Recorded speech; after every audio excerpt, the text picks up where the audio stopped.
for the Appalachians. Production of the Appalachians is made possible by grants from the United States Department of Veterans Affairs, the United States Department of Housing and Urban Development, the Vandalia Heritage Foundation, promoting historic preservation and development, the Sierra Club, which is a proud partner in local community efforts to protect this treasured land, and the Mountain Maid Foundation, promoting West Virginia arts and crafts. Additional funding was provided by the Robert H. Mollahan Family Charitable Foundation, the Appalachian Regional Commission, the West Virginia High Technology Consortium Foundation, the National Aeronautics and Space Administration, and by the Corporation for Public Broadcasting.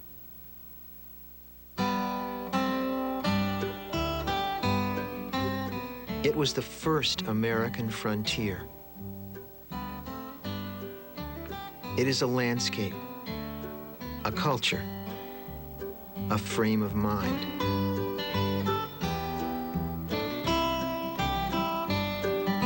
When you look within these hills, I see the people. These beautiful people who came from a variety of European traditions, who came seeking a vastness of freedom. Whether it was land opportunities or religious freedom, they came. They came and they carved out an existence. Appalachia is good times and hard times. It is fiddle music and clogging in the face of a hungry child. Holy cucumbers, I'll get up my old guitar and here we go. Pick 'em up. Appalachia is a flood of stereotypes. From the ignorant hillbilly to the heroic mountaineer. We've been looked down upon, laughed at, scorned, made fun of, called hillbillies. And the people have here a steadfast faith. They're used to hard times. Living kind of an isolated existence has a lot to do with the fact that Appalachian Mountain people are so unique in their love of their fellow man and the way they treat their fellow man. They take care of each other.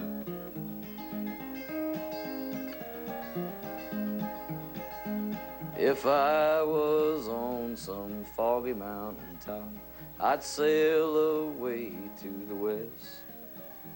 I'd sail all around this whole wide world to the girl I love the best.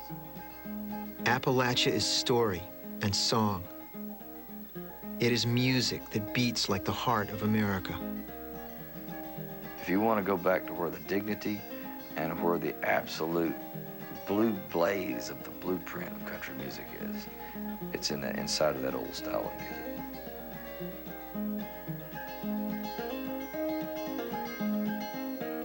Appalachian music is a rich, incredibly rich American heritage that we cannot afford to ignore it, you know.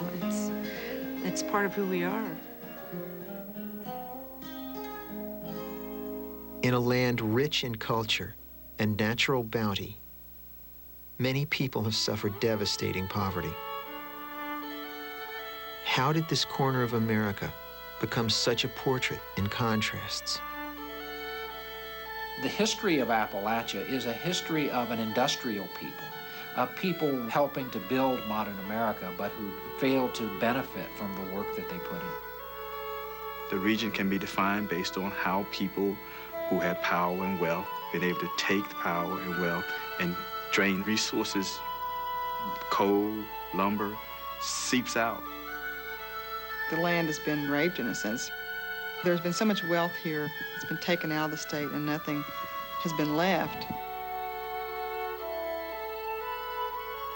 One of the real ironies is how we could experience the exploitation and the trauma of our development past, and yet continue to survive so strongly as a culture, continue to thrive in terms of who we are as a people.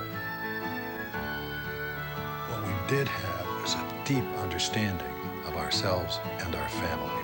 We may not have been mobile, we were not, but we were centered and we were grounded. And that's our gift to the rest of the nation. This is the story of a land shaped by the people, and a people shaped by the land.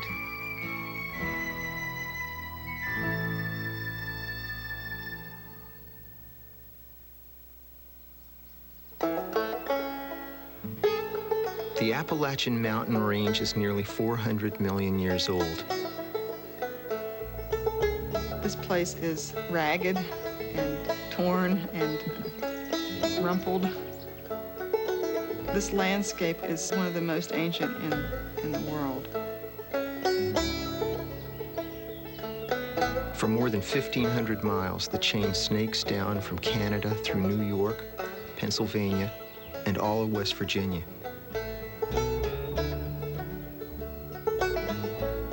Large parts of Kentucky, Tennessee, Virginia, Maryland, and the Carolinas are dominated by the rugged Alleghenies and Cumberlands, the soaring Blue Ridge, and the Great Smoky Mountains to the south. All these ridges, gorges, and valleys came to be known collectively as Appalachia, a region as mysterious as it was remote.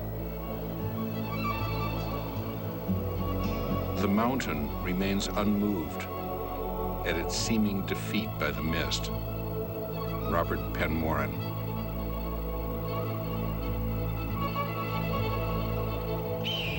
Early in the 17th century, a small number of Europeans began to explore and settle this great wilderness. But they were not the first to call Appalachia their home. Appalachians today include many different kinds of people, but we need to remember that the first people in the Appalachian Highlands were the ancestors of today's American Indians. So the original Appalachians are in fact Native Americans. Before the Europeans arrived, Appalachia was home to many Indian tribes. There were Shawnee, Choctaw, and Creek, but the dominant tribe was the Cherokee.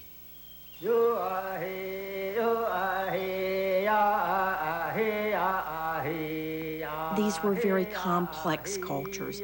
They were grounded in a belief system that tied human beings to a particular place. Their view is that this is the land that was created for them, that this is the land where they belonged. The Cherokee were mostly farmers, settled in villages and growing crops in the garden. They were proud of who they were, but not only were they proud and very strong people, they were very intelligent. They call us a civilized tribe, which is fine, but they don't ever see us as being very warrior-like. You don't become part owner of 7 states by being meek and somewhat passive. One surprise for the newcomers was the authority that women had in the matrilineal Cherokee society. Women generally had control of the corn crop. That is, women had economic control of the staple of Cherokee life. Men lived in the households of their wives. And a man's heirs were his sister's children, not his own children. If a man from one clan married a woman in another clan, then he joined her clan and their children became members of her clan. Older Cherokee women were quite often a part of the council, so women had a great deal of autonomy, and they lost that as they became acculturated into the European society. Kinship was all important to the native people. If a member of one tribe was killed by a member of another, this was a cause for war. But it was not war in the way that Europeans understood it or in the way that we understand it today. Southern Indians did not fight to conquer, to expand their kingdoms, or to inflict their own religion or ideology on other people. They went to war to avenge the death of kin. The Cherokees saw people as either relatives or enemies. But tradition allowed them to bring outsiders into the tribe. Captives taken in battle would be adopted into a Cherokee clan. The same was done with black slaves who escaped into Cherokee country. Some former slaves who escaped were treated as brethren, and they were able to become part of the tribe and dissipate over times of generation. Many European traders managed to join the local tribe in another way, by marrying Cherokee women. Even if you had been born a Creek, or you had been born an Englishman, or you had been born an African-American slave, once you were adopted into a Cherokee clan, you were a member of that clan and a Cherokee, and your children were going to be Cherokee. That is, race as Europeans came to understand it had very little meaning in 18th century Cherokee society. For decades, Indians and traders lived in relative harmony on the Appalachian frontier, buying and selling goods and sharing the bounty of the land. But for many back in Europe, life was growing more and more oppressive. Open territory in the New World was very inviting to people seeking freedom, independence, and a piece of land to call their own.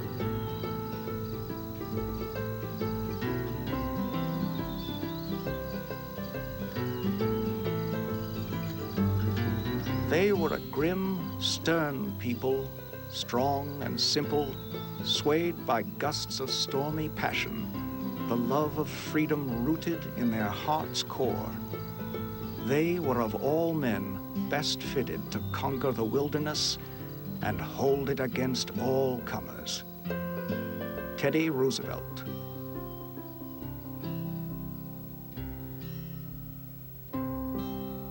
It was in the 1730s that the ancestors of today's Appalachians began streaming into the mountains. To escape hard times, they came from Germany, England, and Wales. But the group that would become most prominent in the mountains started their journey off the rugged coast of Northern Ireland. Oh, the day I parted away from you, in sorrow, grief, oh, and trouble too. Oh, you gave to me, oh, the parting hand, and you wished me safe in old Cumberland land. A bit of Irish history accounts for the Exodus. 100 years earlier, King James of England had grown tired of battling rebellious Scots in the lowlands. The king thought he could use the Scots as a hedge against the bothersome Irish. So he offered them free farmsteads in Ulster, in the north of Ireland. What better thing to do than to get some of the borderland Scots, who were always giving you trouble, to go over and whoop up on the Irish. So they took advantage of it, moved to Ulster, got farms, and they became known as Scotch-Irish. For about 100 years, the Scotch merged with the Irish. They mixed their words, they mixed their phrases, they mixed their horse racing love. They took, in many ways, the best qualities of both people. After a century in Ulster, the Scotch-Irish were suffering religious persecution, rising rents, and bad harvests. Tens of thousands moved on to a second migration to the New World. This hybrid culture took root in the southern mountain wilderness of Appalachia. Oh, but thank the Lord, good health we found. We've all got here both safe and sound, and here in peace, so we hope to be with the Indian tribes in old Tennessee. The Scots-Irish were very quick to be among the first settlers who actually made their permanent home in the mountains. Those mountains that had the funny smoky look in the morning. When we were got up to the top of the mountain and sat down very weary, we saw very high mountains lying to the north and south as far as we could discern. It was a pleasing, though dreadful sight, to see mountains and hills as if piled one upon the other. Robert Fallam, 1671. Now I've nothing strange ought to write to you. Well, the preaching's scarce, oh, and religion too. But we've better land and a fertile soil. We've got honey, milk, we've corn and oil.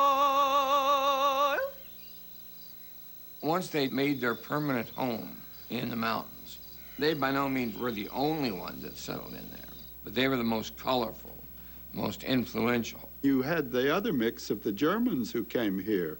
And the Germans are known for their orderliness and, you know, their rules for everything and building really staunch barns out of material that will last.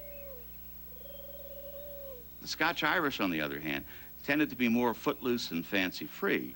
And the Scotch-Irish also were more hot-tempered than the Germans. And so when the Indians attacked, you wanted Scotch-Irish there because they were terrific fighters. But when the Indians weren't there, the Germans were just as happy not to have the Scotch-Irish around.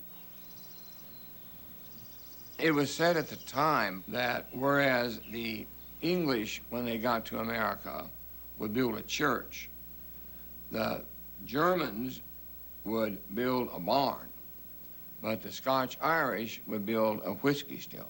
It's when I'm dead and in my grave, no more corn liquor will I crave. Upon my tombstone I want it wrote, 10,000 gallons went down my throat. Whiskey making was only one of the skills that the frontier migrants brought from the Old World. With traditional crafts like quilting, pottery, and metalwork, they furnished their homes and cooked their meals as they always had. But the tradition closest to their hearts was music. Music was especially important. It gave them comfort. It was something that they could do themselves. They could sing, they could play their fiddles and have a dance, invite the neighbors over.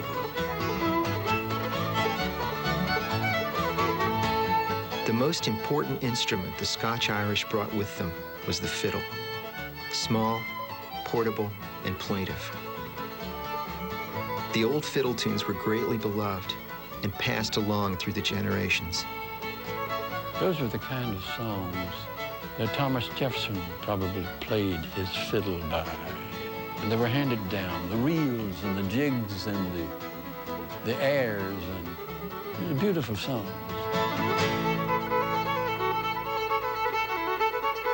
I was playing with the Chieftains one day, and I was playing this bowling technique, and Sean Keane from the group said, "Where did you learn that?" And I said, "From an old man in Eastern Kentucky." He said, "That's the way they play in Donegal." And I was so flipped out, you know, to realize that that had come over here centuries ago. Along with fiddle music, many well-loved ballads made the long, hard trip across the ocean. In Scotland I was born and bred. In Scotland I was dwelling. I fell in love with a pretty fair maid, and her name was Barb.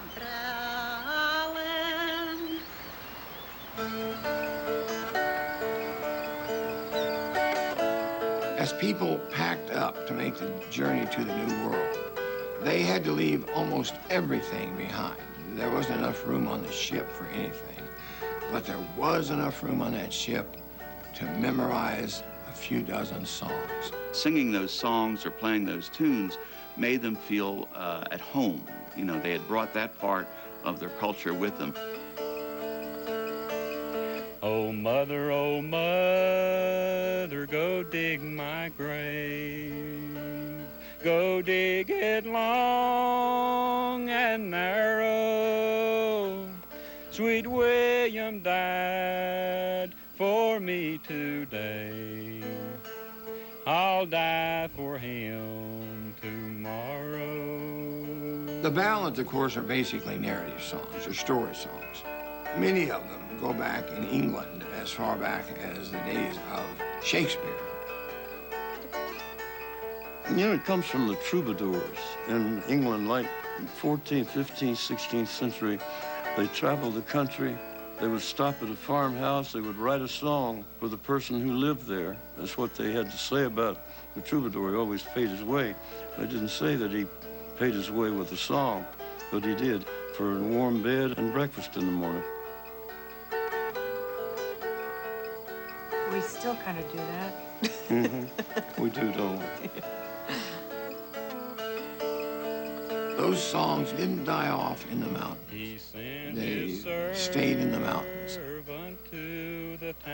Many of these songs dealt with the same kind of archetypal themes that soap operas today deal with: deception, betrayal, murder, and true love.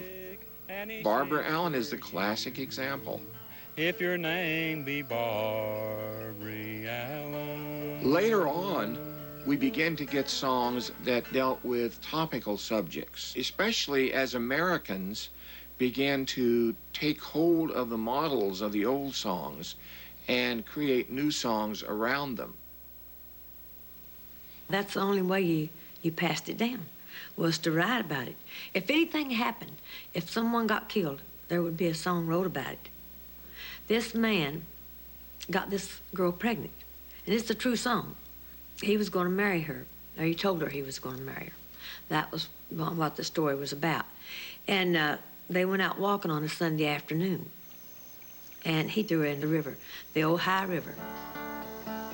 I asked my love to take a walk, just to walk a little ways. And as we walk, oh, may we talk all about our wedding day. Americans tended to change the songs. If you're going to have fun singing a good ballad, you got to learn something from it. So on many American songs, you have tied on to the end of the ballad a moral. Down by the banks of the Ohio. Banks of the Ohio. The man takes the woman down to the banks of the Ohio and pushes her in to drown, and I watched her as she floated down. Well, he's ultimately apprehended, but you know, that's pretty direct. And only say that you'll be mine in no other's arms inclined, down beside where the waters go, down by the banks of the Ohio. It's one of those songs that has about 100 verses. Mm-hmm. And I think he kills her, right? And killed her. Killed her. Plunged his knife into her breast. Threw her in the river. Took her by her little hand, led her down where the water's bound. There I threw her in to drown, washed her as she floated down. Darling, say. It's a hard thing to put into words. I think partly because there are all these isolated areas, different hollers in the mountains where people got together and made music for themselves. I think that other parts of the country tends to get diluted in different ways, and some of the mountains, I think, held some tradition in a way. I just always imagine in my mind when I hear this music, I think about the journey that the musical style took and how it got changed in the mountains. I think about the time travel of that music, and it's beautiful stuff.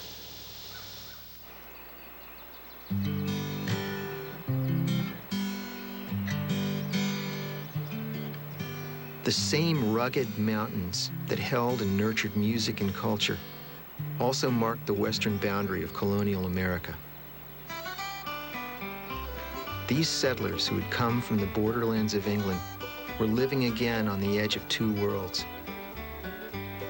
But the rich land beyond the hills was bound to call to the adventurous pioneer.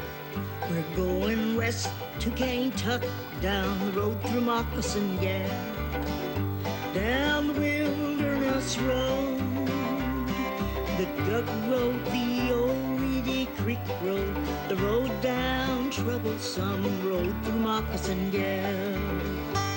There was a time when going way out west meant going out to Kentucky, the dark and bloody ground, as the Indians called it.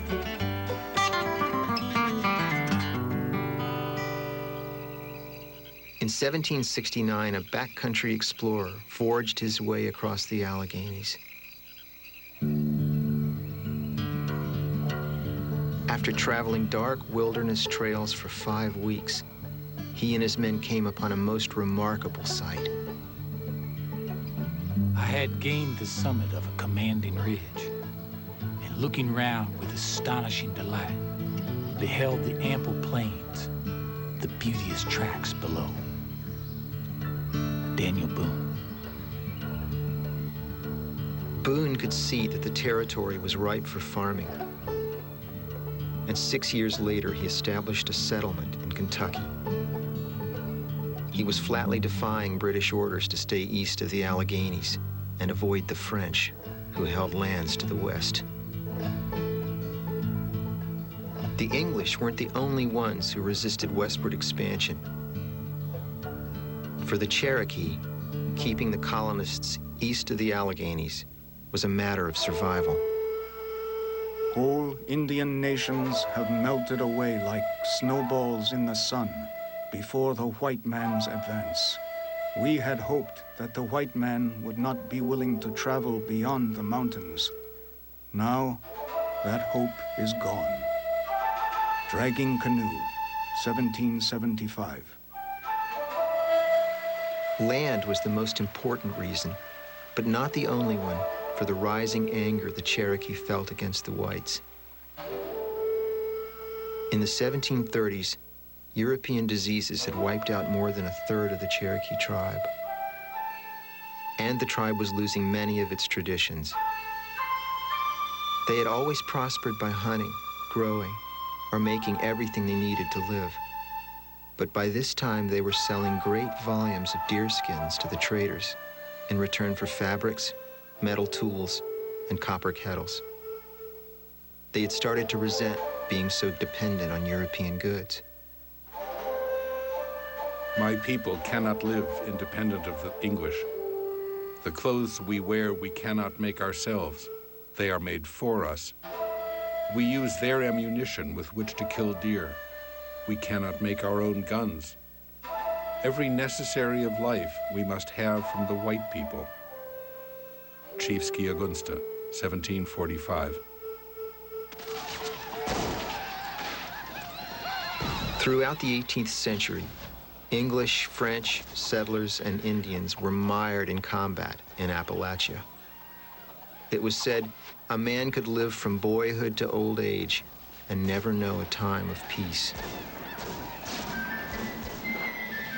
The culminating battle began when the colonies declared their independence in 1776. The American Revolution was hard fought in the mountains by all the friends and foes of the colonial cause. Many Cherokee looked to the British as their allies. They found themselves on the opposite side of the frontiersmen who had learned so well to fight in Indian style. In the American Revolution, the Cherokees were divided. Most favored the British because in 1763, the king had issued a proclamation that prohibited westward expansion. Now, this infuriated many of the colonists, but from the Indian perspective, the king was standing up for their rights.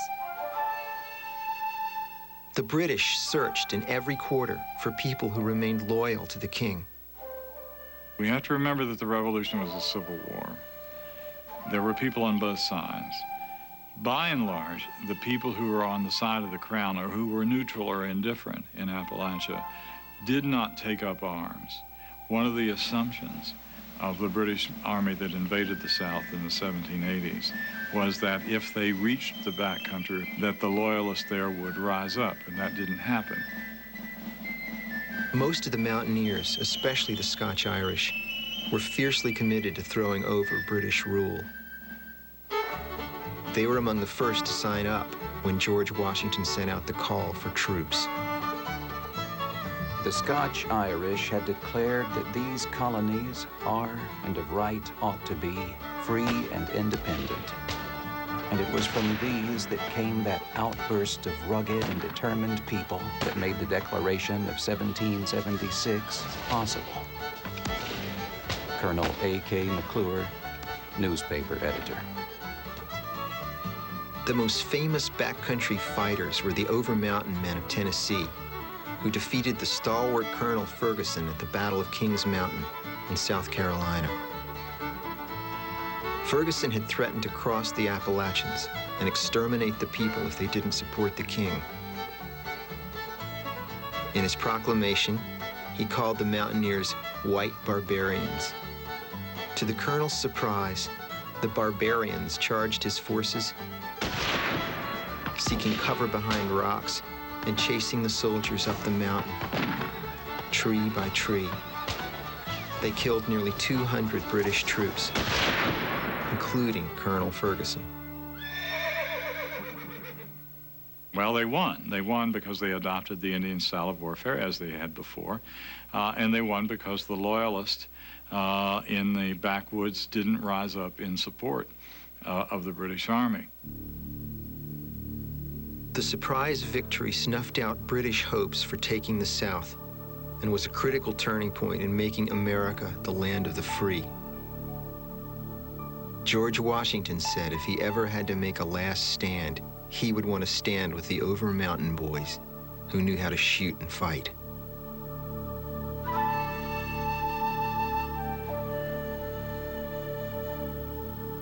When the Revolution was over, land that the Indians had fought so hard to save officially became part of the new country. The Indians had chosen the wrong side. The British support was not sustained, and the British cut them off at the knees, we would say today, when the Peace Treaty of Paris in 1783 was announced and gave the United States what was, from the Indian standpoint, their land.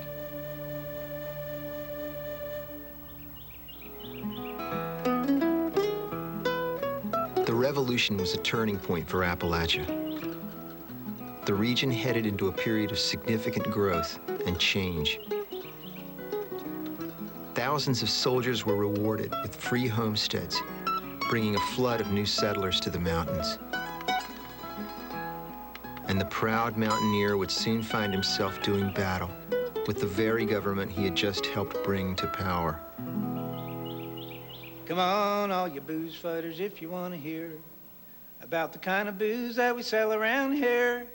It's made way back in the swamps and the hills where there's plenty of moonshine still. The Scotsmen had always known how to make liquor from barley and rye. They quickly learned to use Indian crops instead.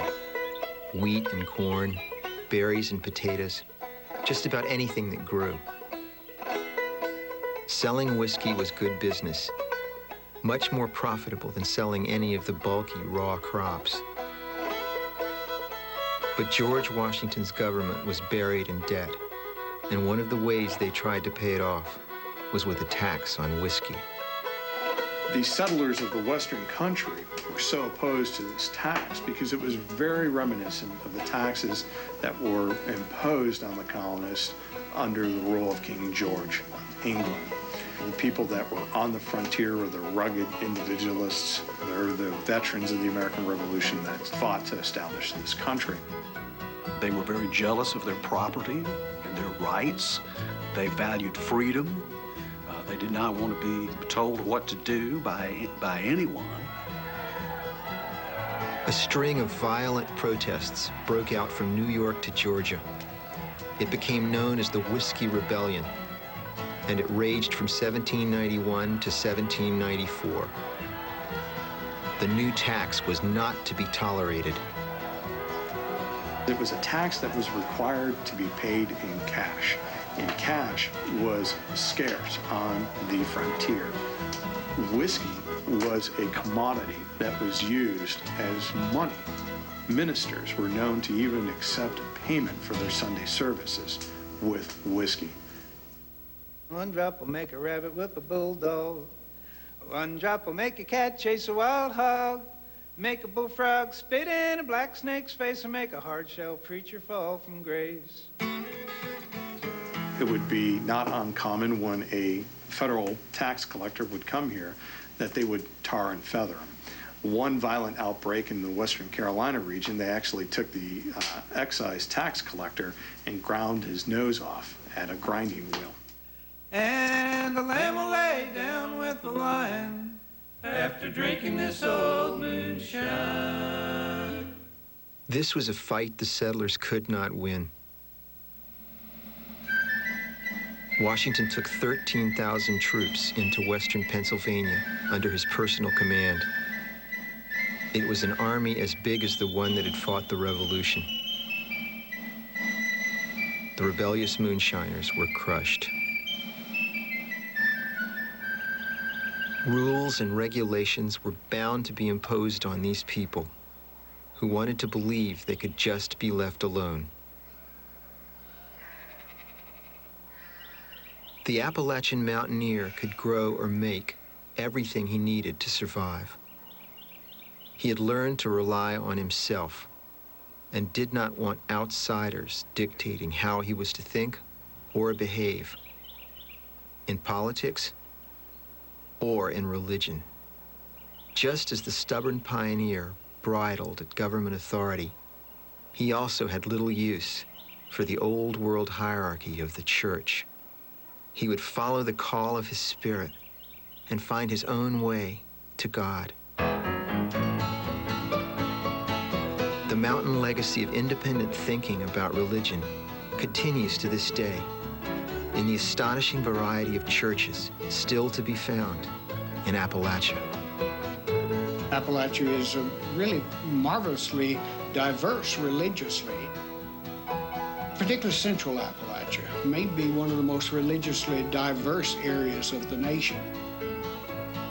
Baptists, for example, we've got well over 40 varieties of Baptists. Regular Baptists, Old Regular Baptists, United Baptists, Union Baptists, Separate Baptists, Two-Seed in the Spirit Predestinarian Baptists.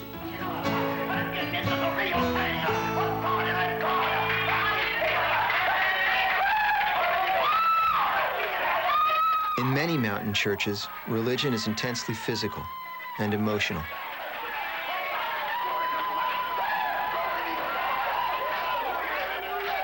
People continue to practice religious exercises that date back hundreds of years.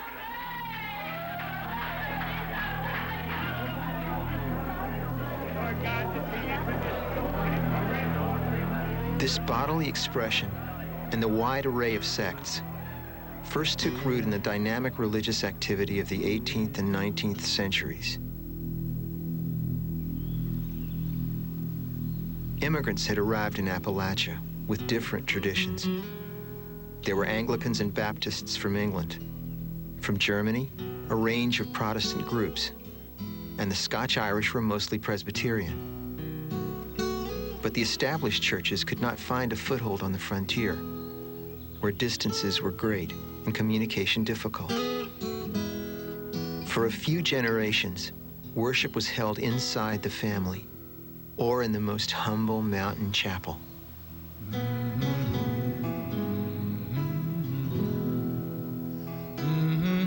The religion most had carried with them was Calvinistic, tough, dark, and demanding.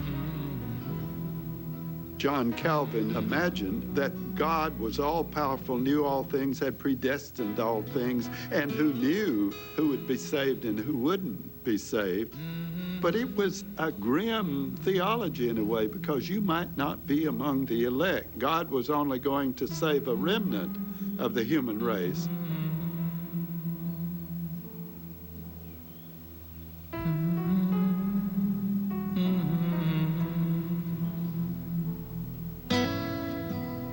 But people like John Wesley, one of the founders of Methodism, had been spreading newer ideas through Europe, especially the notions of a gentler God and human free will.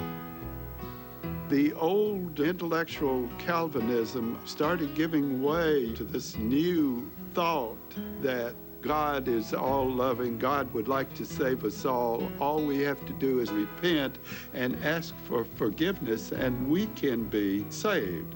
That's the doctrine of free will, that we have it upon ourselves to decide whether or not to be saved. Well, this is more optimistic. People could get happy with religion. By the 1740s, this more hopeful vision was spreading like burning tinder through the mountains.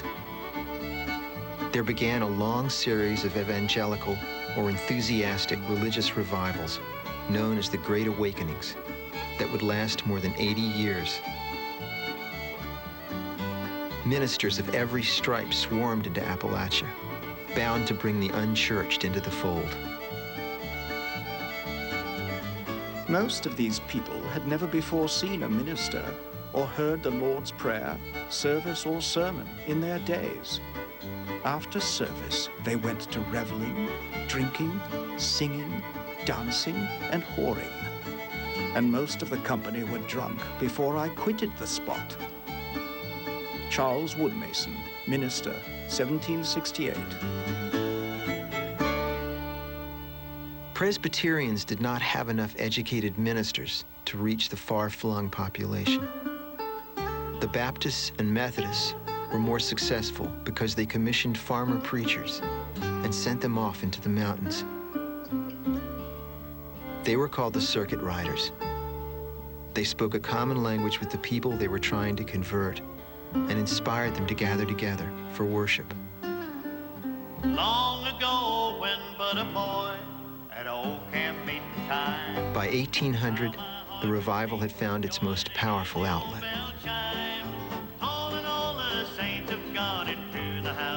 Settlers left the hills by the thousands, on foot, on horseback, in the family wagon. I like the old times, preaching, praying, singing, shouting. I like the old times, reading of God's word. They traveled long days to the great camp meetings under the mountain sky. I like the old times, worship of the Lord. Up in Cane Ridge, Kentucky, around Lexington, the Cane Ridge Revival had 25,000 people in 1801, which the population of Lexington, Kentucky was about 5,000 people at that time. So people came from miles and miles and miles away. That was what was considered the first camp meetings. The meeting was remarkably lively, and many souls were deeply wrought upon. And at the close of the sermon, there was a general cry for mercy. The meeting continued all night, both by white and black people, and many souls were converted before day. Jesse Lee, 1807. I like the old times, worship of the Lord. People barked like dogs and yipped and shouted and climbed trees and scratched the bark and did all sorts of things to demonstrate that they had the Holy Ghost and really had got religion, you know, because it needed to be emotional. And that spread to all the churches, this need for an emotional salvation.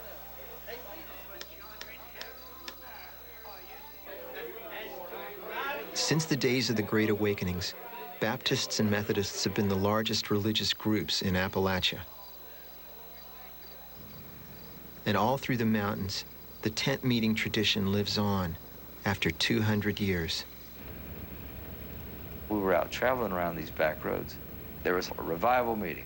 They were tiny tents. And we passed one night, and it was just, you know, a little 2-pole tent with a couple of light bulbs and probably 20 people there. But I could hear the preacher. I mean, he was preaching like there was, you know, 25,000 people there. It reminded me of the scripture, what it talked about John the Baptist in the wilderness, a voice crying out in the wilderness.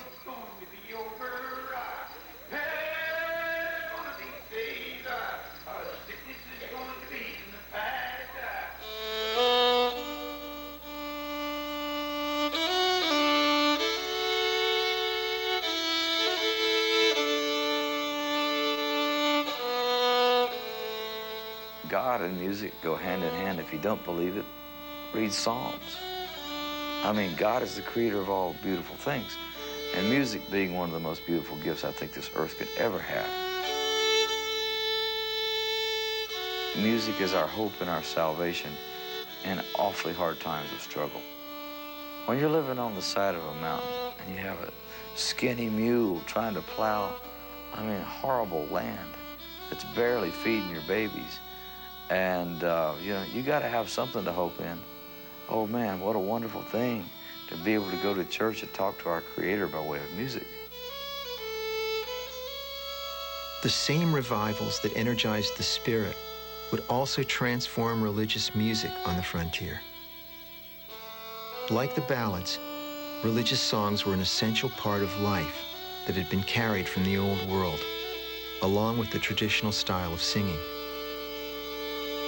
A lot of times there's a call and answer. A leader would sing, Amazing Grace, how sweet the sound. Everybody together. Amazing Grace, how sweet the sound that saved a wretch like me, that saved a wretch like me. A lot of the music in the early colonial period was lined out hymnody, where somebody would give you the words to the song, and you would sing a phrase, and then they would chant the second phrase or line, and then you would sing that. Was blind, but now I see. All together. Was blind, but now I see. If you were not able to read or couldn't afford hymn books, you could still sing along with lined-out hymn.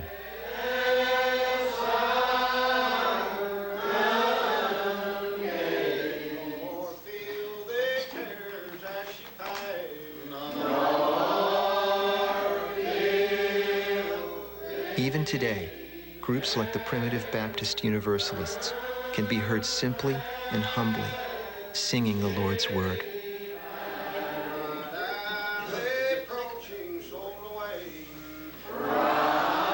And we still have that coming down almost as an Orthodox thing, that we still line out the hymns and you sing monophonically. You don't sing in harmony. That's showing off. Glorious, complex harmonies did become popular later on, when a new system was created to help people learn the hymns. It was a special kind of notation, a visual form called shape note music, and it quickly spread through the mountain churches.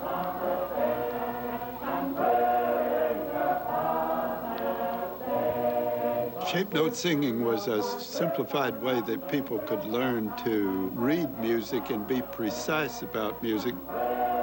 You could read the notes either by looking at the kind of shape it was, or if you could still read on lines on staff, you could read them that way.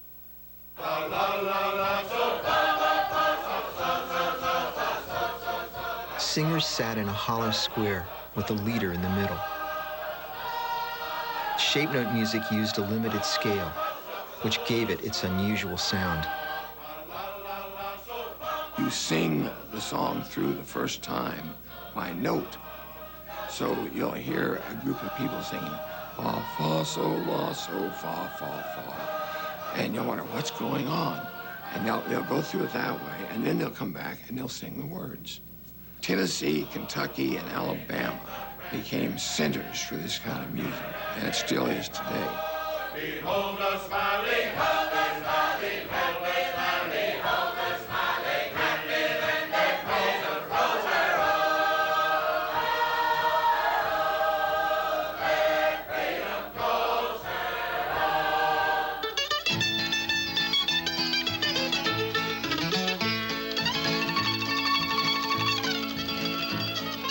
By the end of the Great Awakenings, a very different sound was echoing through the mountain hollers. If I was a preacher, I'd tell you what I would do. I'd keep on preaching and I'd work on the building too. I'm working on the building. As white and black people mingled at revival meetings, the white musicians picked up on African rhythms.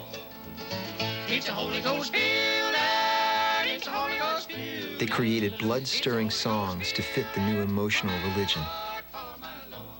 Songs that would become classics of gospel and bluegrass. Hallelujah. It's a Holy Ghost building for my Lord. For my Lord. Today, we are still hearing the sound of the revivals echo through country music after 200 years.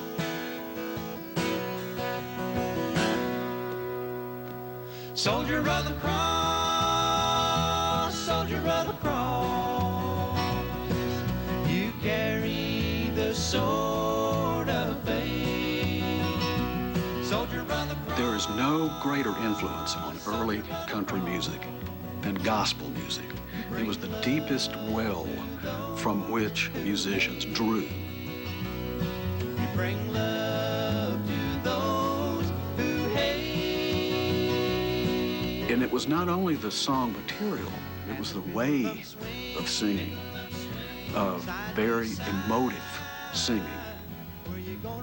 When you put the secular tradition together with the religious tradition, you see so many antecedents of what we know as country music, and they're still there today. What's it gonna be? What's it gonna be? Heaven or hell? He's a stranger in this valley where many a man met his grave. Music of the spirit, music of the heart, carrying memories of a distant home. Songs that tell of hard times, of stormy passions, and a deep devotion to God. From the days of the first pioneers, music has been a binding force in the southern mountains. It is a gift to all the world from the people of Appalachia.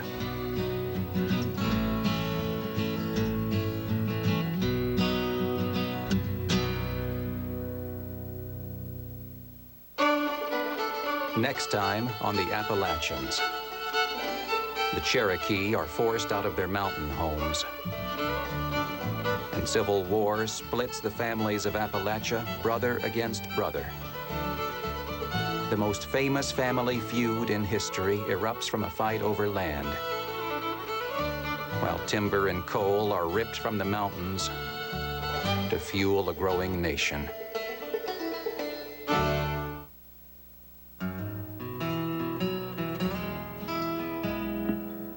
To order a copy of this program or other companion materials, please visit www.wnpt.net/Appalachians.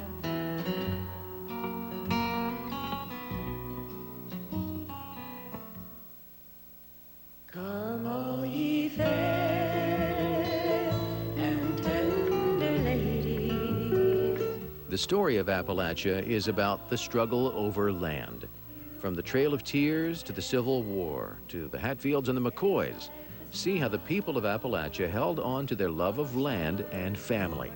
Stay tuned as the story of the Appalachians continues here on member-supported UNC TV.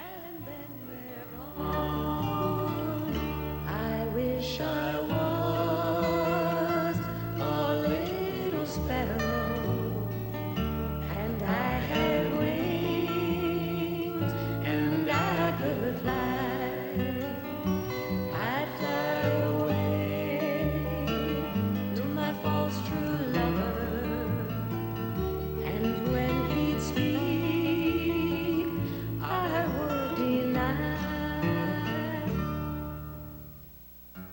Production of The Appalachians is made possible by grants from the United States Department of Veterans Affairs, the United States Department of Housing and Urban Development, the Vandalia Heritage Foundation, promoting historic preservation and development, the Sierra Club, which is a proud partner in local community efforts to protect this treasured land, and the Mountain Maid Foundation, promoting West Virginia arts and crafts. Additional funding was provided by the Robert H. Mollahan Family Charitable Foundation, the Appalachian Regional Commission, the West Virginia High Technology Consortium Foundation, the National Aeronautics and Space Administration, and by the Corporation for Public Broadcasting.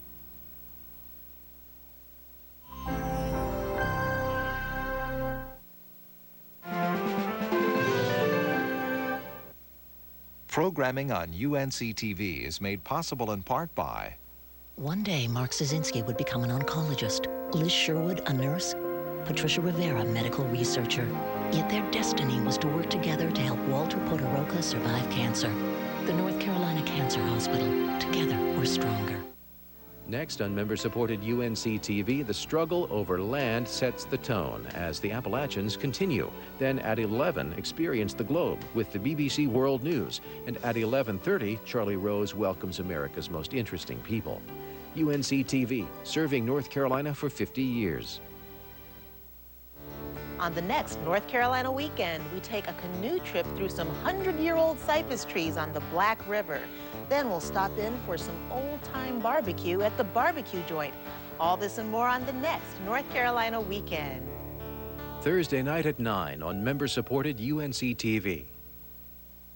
Is your family's health worth 5 minutes of your time? Answers are just a click away online at fittogethernc.org. Get started right by taking the Fit Together Personal Health Assessment. Just answer simple questions concerning diet, history, and environment. It's quick, it's easy, and it's private. With separate tests for adults and children, you can begin a healthier regimen of diet and exercise for your entire family. The Fit Together Personal Health Assessment at fittogethernc.org. It's the simple, smart way to get health-wise now.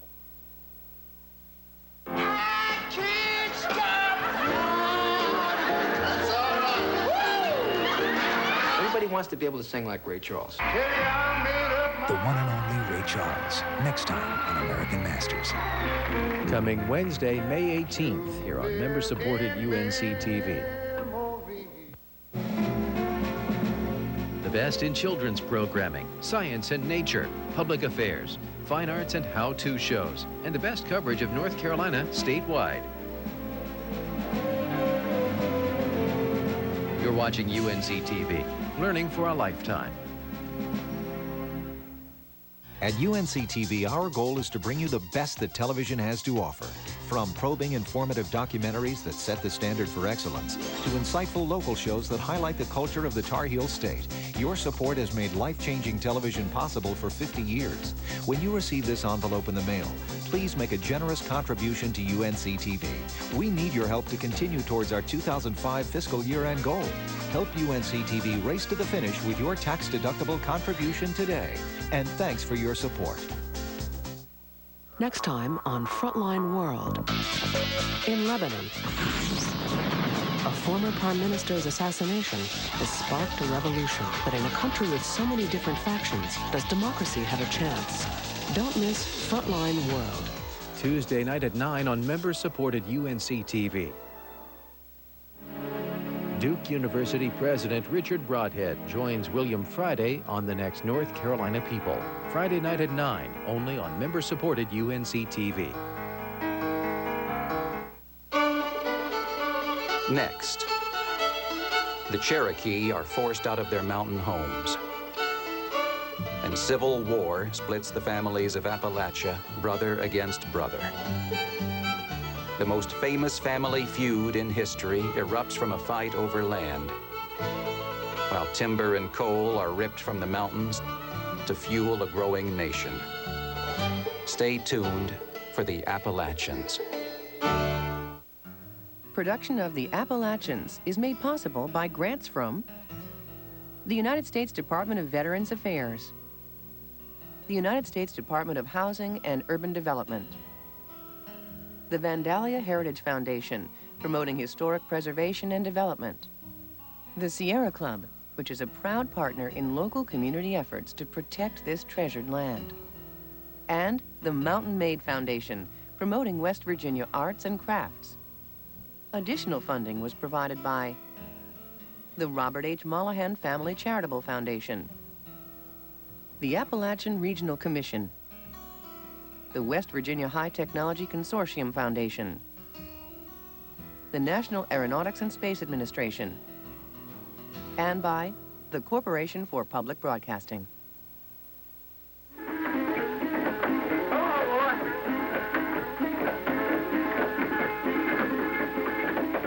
The culture of Appalachia is rooted in a love of story and song, and a deep devotion to family. These values were carried to the New World by immigrants from England, Ireland, Scotland, and Germany in the early 1700s. After the American Revolution, the tough, independent pioneers hoped to be left alone to work their rocky hillside farms. But their success in taming a forbidding wilderness would make it possible for others to exploit the great natural resources of the land.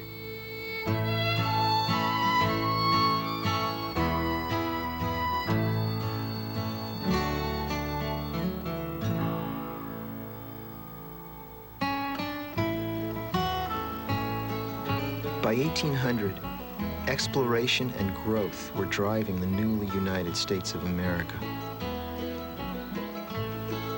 In Appalachia, rich valley planters wanted to increase their land holdings. They cared little for the needs of the small farmers, and even less for those of the native people of the Appalachian Mountains. The day will soon come when you will unite yourselves with us, and we shall all be Americans.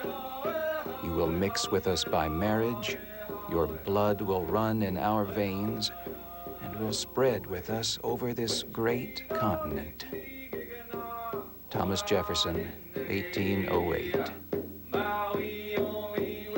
To define an ongoing relationship with the Indians, the new federal government had created what was called a civilization policy. The idea was to obliterate Indian culture so that Indian people as individuals could be assimilated into the United States. One feature of the civilization policy was to turn Indians into farmers according to European notions of farming. But to run bigger farms, the Cherokee needed more labor. Native people, who had once taken little notice of race, adopted the European practice of buying and selling African slaves. Cherokees increasingly adopt many of the racial attitudes of Europeans. Not all Cherokees adopted these attitudes, but many Cherokees who had capital to invest began to invest in African American slaves. In countless ways, the Cherokee were adjusting to life in a European culture. The Cherokees, in the space of a single generation, became civilized, quote unquote. They became literate. They developed an alphabet. They developed a government. They settled down like white men. The Cherokee were an interest in people, many as civilized as their neighbors of the white race. Some were quite wealthy. Gardens and orchards were seen everywhere, and the women graceful, with, in many cases, added beauty. General Winfield Scott. But the settled prosperity of the Cherokee people was not destined to last. In 1828, a tough Scotch-Irishman from the Carolina Hills was elected president. Andrew Jackson, known as Old Hickory, was a great frontiersman who had fought alongside the Cherokee against the Creeks. During the War of 1812, he had led a ragtag army from the mountains of Kentucky and Tennessee and defeated the British at the Battle of New Orleans. He was an Appalachian hero. By the time Jackson took office, many Cherokee in Appalachia were successful on their farms, but some whites had begun to resent their prosperity. The whites said, you know, if you behave more like us, we'd leave you alone. Well, they did, and we didn't leave them alone. Why didn't we leave them alone? Because we wanted their land. When gold was found on Cherokee land in the hills of Georgia, there was no turning back. Old Hickory gave in to the political pressure in what many saw as a betrayal of his former Indian allies. I'm afraid our forebears looked on these people as something less than human and something to be exterminated or to just be moved out of the way. Jackson supported the removal of the Cherokee to the western prairies on what would become known as the Trail of Tears. It is not a happy record. Andrew Jackson became the embodiment of it because as the President of the United States, he could have reversed this. He could have stood for what we now regard as justice, but he was a man of that region and a man of the frontier, and he did not regard it as justice. So in the fall of 1838, the Cherokees began to make their way to the west.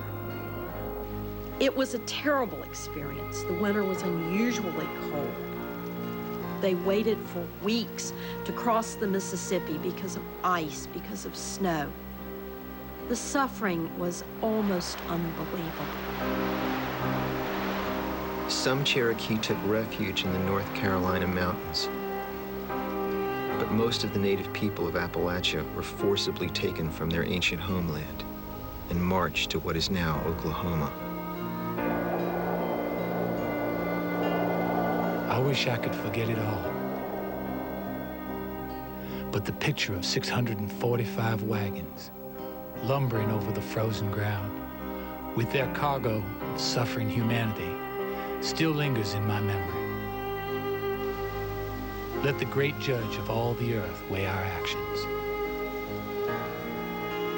Private John G. Burnett, 2nd Tennessee Volunteers.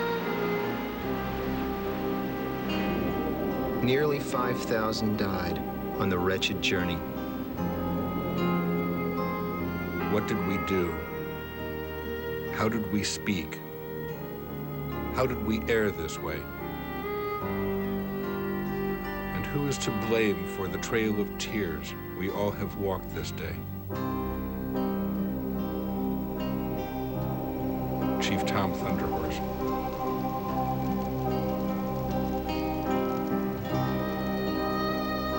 Two decades before the Civil War, the most populous and powerful Indian tribe had been nearly eliminated from the southern mountains.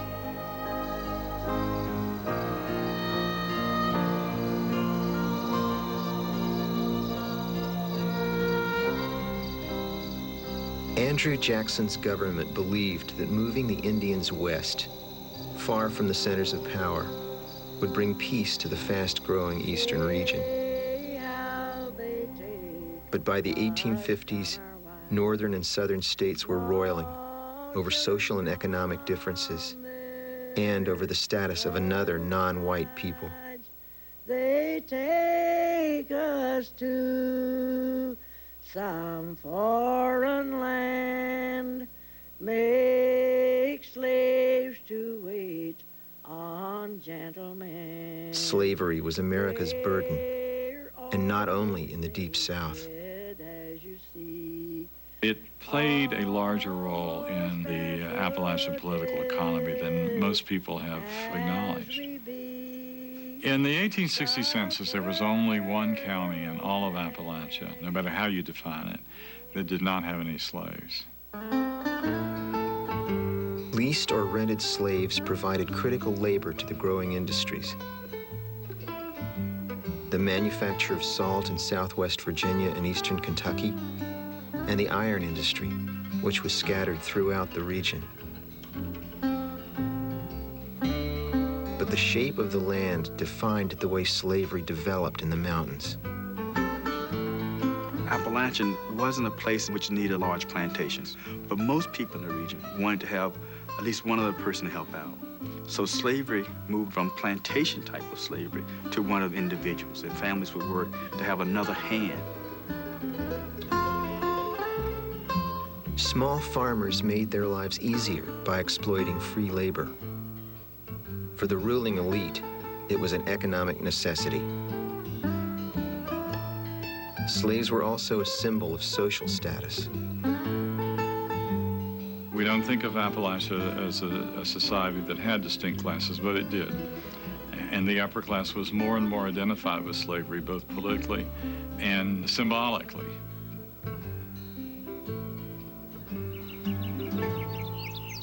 But the backwoodsmen did not have the same commitment to a society based on slavery.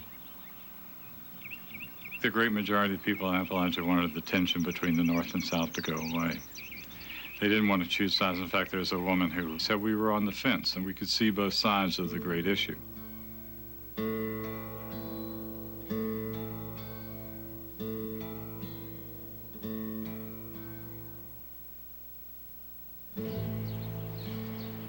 The turning point came in a small Appalachian town called Harper's Ferry, at the meeting of the Potomac and the Shenandoah Rivers in western Virginia. It was there that the abolitionist John Brown and 21 men attacked the National Arsenal on October 16, 1859. Brown's plan was to steal weapons and start a slave insurrection in the South. He expected that because slavery was not as important in the mountain regions, that the white people of the mountains would rally to his cause. Of course, the very opposite was true.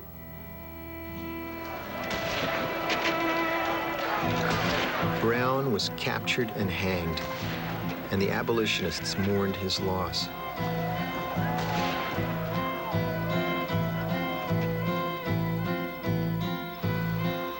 The backwoods people of Appalachia were not among them. John Brown was not a hero to people in western Virginia. The attack on Harper's Ferry was viewed in very much the same light that we view the attack on the World Trade Center. It was unconscionable. People in Appalachia were furious that their land would be the likely battleground for a North-South war. They resented the moralizing of the anti-slavery movement, and especially the arrogant single-mindedness of John Brown. That's very difficult for anybody in the 21st century to sympathize with, because we can't really see a positive side to slavery. But in fact, a great many people did, not so much a positive side as an inevitability, that they were stuck with it and they had to live with it. A year and a half after Harper's Ferry, the nation was at war. The mountaineers were pulled in both directions. It is estimated that 150,000 men of Appalachia fought for the South, and 100,000 fought for the Union. In the mountains, it was civil war within your own family. I thought the boy who shot me had a familiar face, but in the battle's fury 'twas difficult to trace. The standard cliches about the Civil War, brother against brother and so on, were far more true in the Appalachian Mountains because it was neither quite north or south. And you could go down the valley farm by farm, and this one was Union, this one was Confederate, and this one was, back and forth. When the Virginia militia was called to state service, my great-grandfather marched off with his buddies and fought in the Army of Northern Virginia under General Lee. When his younger brother came of age, he crossed the mountains and enlisted in the Union Army. And my father remembered these two old men at dinner every Sunday, still fighting the Civil War. I thought it was my brother Jay, if him I could but see, I'd kiss him and forgive him and lay me down and die. As my grandfather told me, that wasn't their war. That war, as he referred to it, they didn't own slaves. They certainly had no special love for the low country planter class there. But when the Confederates came through and conscripted all of the local men into the Confederate Army, they all joined together and marched over the ridge into Kentucky. In the middle of a battle, they all decided to desert, which was a very common thing during the war, and go back home. A couple weeks later, the Confederates came back through and captured all of the men from this little community and lined them up and shot them in front of their families. And from that day on, you can't find a Democrat in my original end of the county. They're all Republicans because it was the Democrats who had created these atrocities during the war. And so for many, many years in the mountains, one voted the way one's ancestors had shot.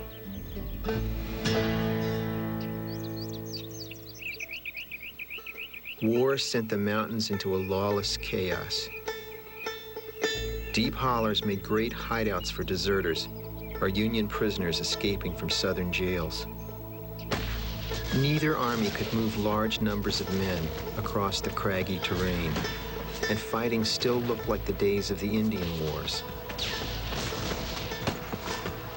Home Guard and guerrilla groups attacked any cabin loyal to the opposite side.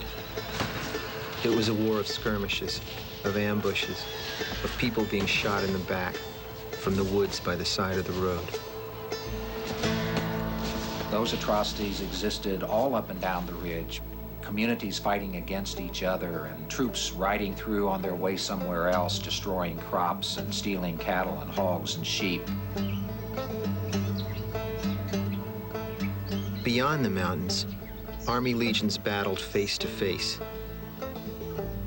Along a creek called Antietam, not far from Harper's Ferry, one of the bloodiest confrontations of the war was waged on an open field. It was September 17th, 1862.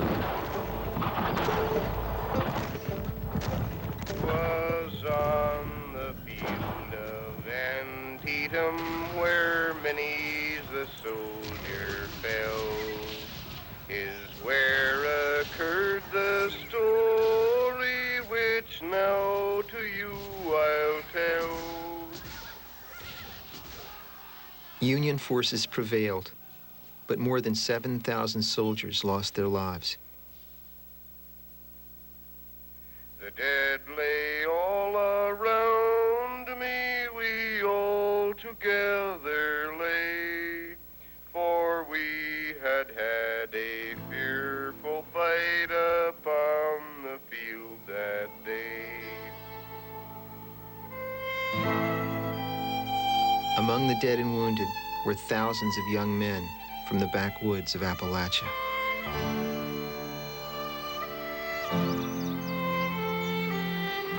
The losses were deeply felt in the mountains, and the bitter residue of the war would linger for decades. Communities had been shattered, and people retreated into the family. There's one theory that the Civil War accustomed people in Appalachia to using violence to settle personal grievances. There was 2 or 3 generations of extraordinary violence, extraordinary by both regional and national standards.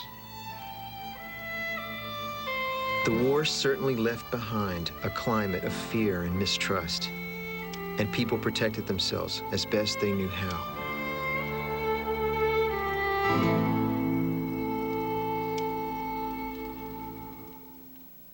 There's a code in the mountains way down in the backwoods.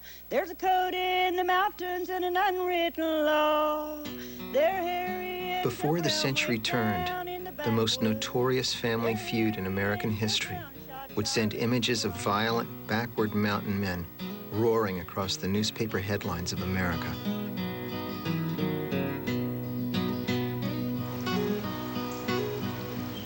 famous feud took place in the remote valley of the Tug River, which divided Kentucky from the newly formed state of West Virginia. On the West Virginia side of the river lived a family named Hatfield, across from a Kentucky family named McCoy.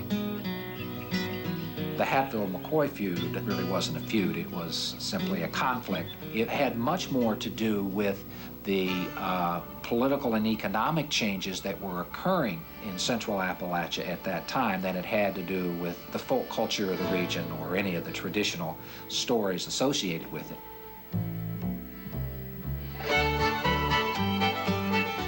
In the rest of America, industrialization was booming, and the hardwoods of the southern Appalachians were in great demand. Before large timber companies came into the Tug Valley, the wood was cut and marketed by local farmers, including the Hatfields and the McCoys. The family patriarchs were Randolph McCoy, known as Old Rannell, and Anderson Hatfield. Anderson Hatfield was a man born to star in his own drama. In the Civil War, he had led a group of Confederate guerrillas known as the Logan Wildcats. He was tall and imposing, with looks that earned him the nickname Devil Anse. Devil Anse Hatfield was probably one of the most charismatic people, from what I can gather, that ever lived in this valley. He was always described as, from childhood, as precocious. He did things like go out and get bear cubs and tame them and have them as domestic pets, and he was always known as the best shot in the valley. Hatfield built the most successful timber business in the Tug Valley. McCoy was not as fortunate and bristled for years as his competitor thrived.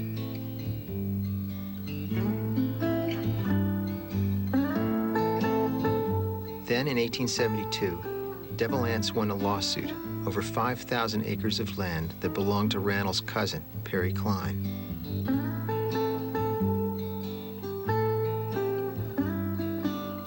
McCoy was outraged and concluded that Hatfield was a thief, even though the land had been legally won.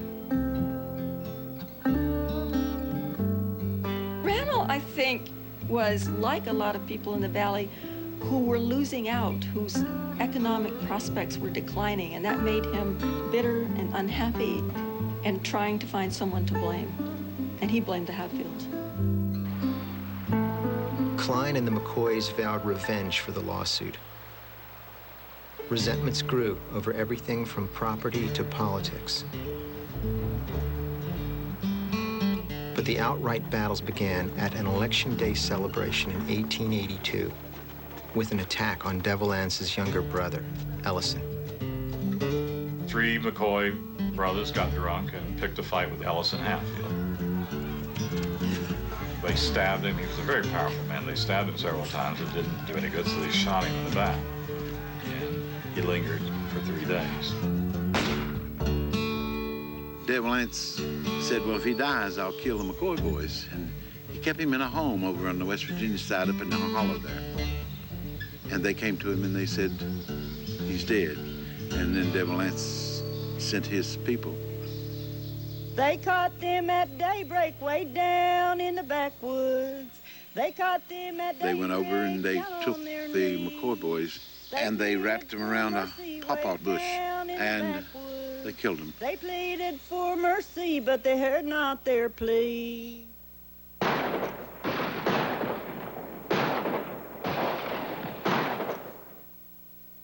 In September of that year, the Kentucky court issued murder indictments for Devil Anse and 20 of his supporters.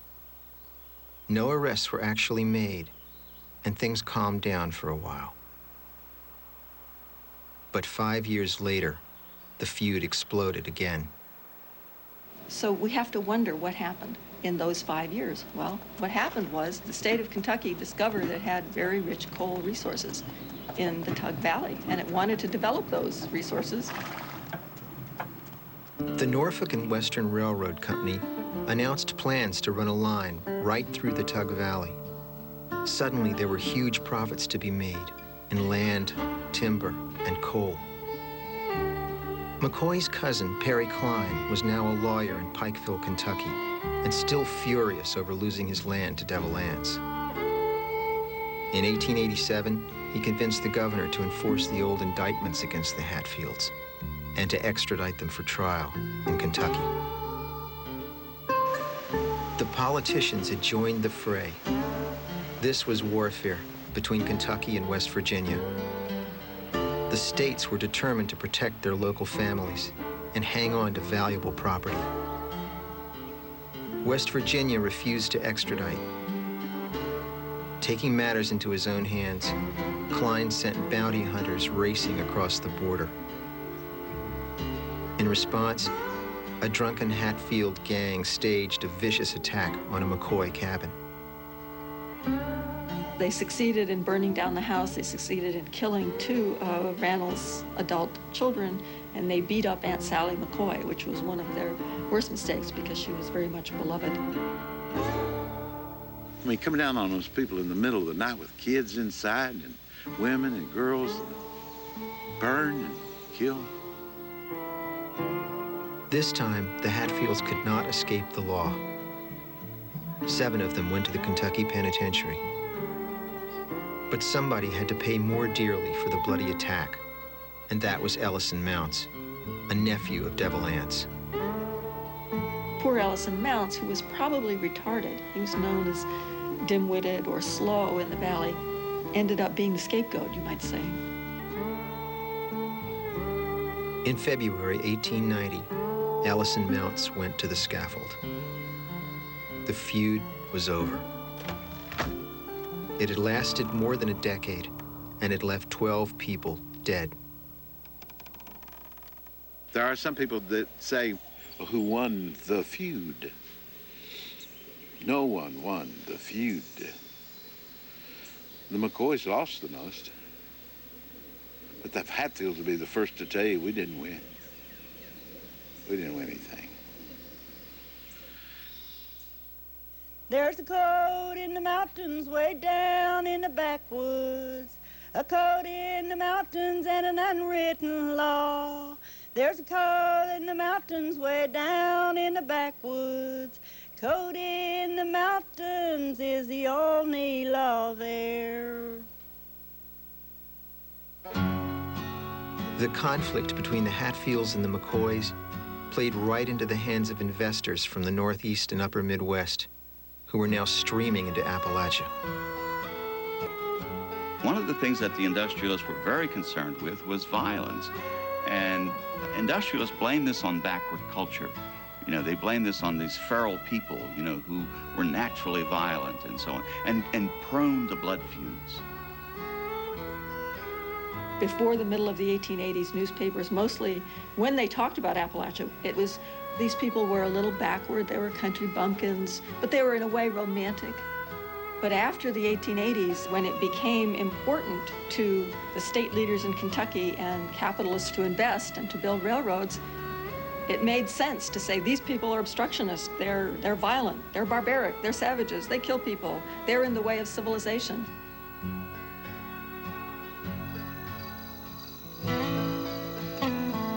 But modernization was coming to the hollers, and the violence that marked its arrival would be part of mountain life for years to come. By the turn of the 20th century, land in Appalachia was at a premium. New rail lines were slashing through the mountains, bringing an end to the era of the first frontier. That happened like a thunderstorm. The coming of the railroad into the Appalachian created a kind of hysteria. Land that you couldn't sell for $1.25 an acre one day, if you found out the next day that a railroad was passing right near it or through it, suddenly it was worth $15 an acre. People who were subsistence farmers were suddenly thinking in terms of incredible wealth. But the mountaineer was not about to get rich. He was about to lose the great bounty that had first drawn his ancestors to this land. The railroads weren't constructed to move people, to diversify the economy, to improve the quality of life of individuals. They were constructed for the sole purpose of extracting the raw materials. The local family business could not survive when large companies joined forces with the railroads to carry away the giant poplars and towering white oaks. They came to Appalachia in a way that ravaged the hillsides, that destroyed the small growth, polluted the rivers and streams, caused massive fires, and in less than one generation, one of the world's great resources of hardwood timber was clear-cut and stripped from the Appalachian region.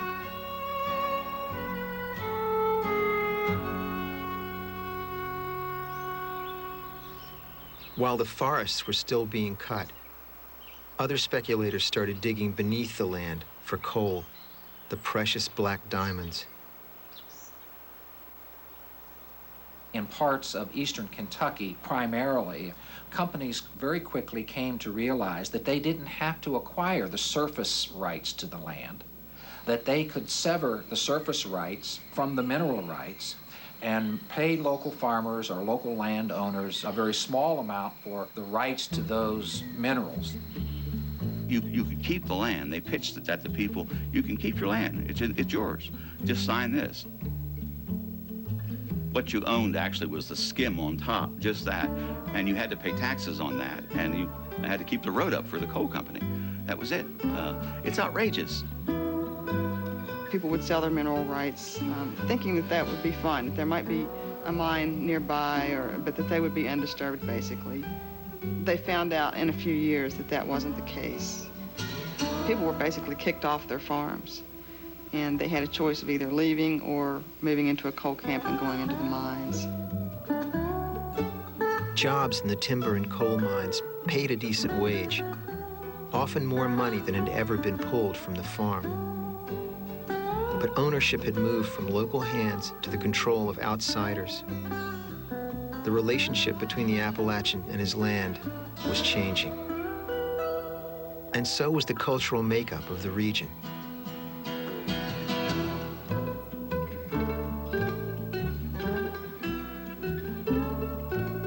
This was a time period when many people came from Eastern Europe, Southern Europe to work in the coal mines. My grandfather was from Sicily. There's a large Italian population in the southern part of West Virginia in the coal camps. Also, quite a few African Americans came in from the South to work in the mines. They were looking to get away from the sharecropping and the Jim Crow laws. You had African Americans working alongside people whose ancestors had lived in Appalachia for over 100 years. The Anglo-American or Celtic American ancestors, the Appalachian whites, if you will. The classic sort of morphology of the Appalachian coal town will have a black district, a native white district, and a foreign immigrant district. But we know that blacks had the worst housing. The blacks had housing closest to the mines. And it usually was a stream and a bridge to separate black housing from white housing. This myth that I often heard when I first worked in the coal fields, that once they got under the ground, they were all black. Well, that's hogwash. The mine owners, in a very calculated way, encouraged racism, encouraged mistrust, would spread rumors deliberately, about what the niggers were doing or what the bohunks were doing, or and so on and so on. Because if you kept them afraid of one another and at war with one another, they were less likely to unionize. The coal companies gained enormous influence over politics and the law. The demand for coal was doubling every 8 to 9 years, and jobs were plentiful. But no matter where he'd come from, every miner in the camp lived in a company house, slept in a company bed, and ate food from the company store. There was no safety. There was no money. Everything had to be spent in that coal camp or with that company. You were just like a donkey or a horse to them and worked back in the coal mines. You didn't like it, I guess that's where the expression, "you can lump it," came from. The company store was a double-edged sword. It was a place to gather. It was a place to sit around and see neighbors. And yet the company store also symbolized the lack of control that one had over one's life and the level of control that the company had. And in some minds, one was only paid in scrip that one had to use at the company store. The company would issue you the scrip, and you would take that scrip and go into their store, and you could buy almost anything you wanted, even an automobile. They would order one for you.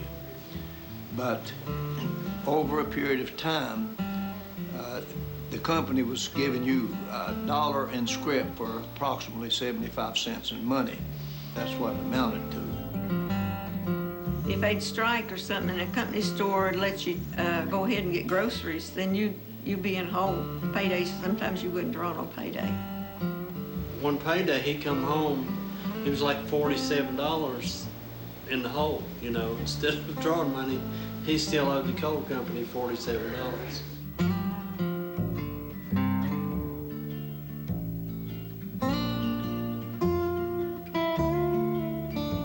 They were paid by the tonnage, which meant that the more coal they dug, the more they got paid, theoretically.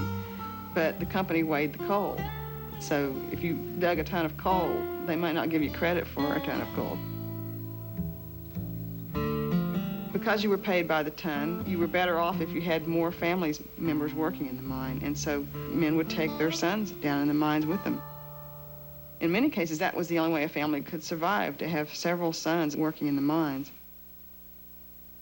Come all you young fellas, so young and so fine, seeking out your fortune way down in the mine. Little foreman. America drew a rich bounty out of the mountains. It was drawn by men with bone-weary labor, 12 hours in the hole, where you could be crushed in an instant, or else die slowly from the black lung. Daddy's knees was bleeding every night when he'd come home. And I asked Daddy one day, I said, "Daddy, why does your knees bleed?" And he told me that he worked in such little low places that you couldn't stand up and he had to crawl. Where it's dark as a dungeon, damp as the dew. All those old miners, you know, they eat a lot of dust. You'd see them coming outside of the evening after work, and you couldn't see nothing but their eyes and teeth. The dust just falling off of them everywhere. It's dark as a dungeon, way down in the mine. Say, did you see him going? It was early this morning. He passed all these houses on his way to the coal. He was tall, he was slender, and his dark eyes so tender.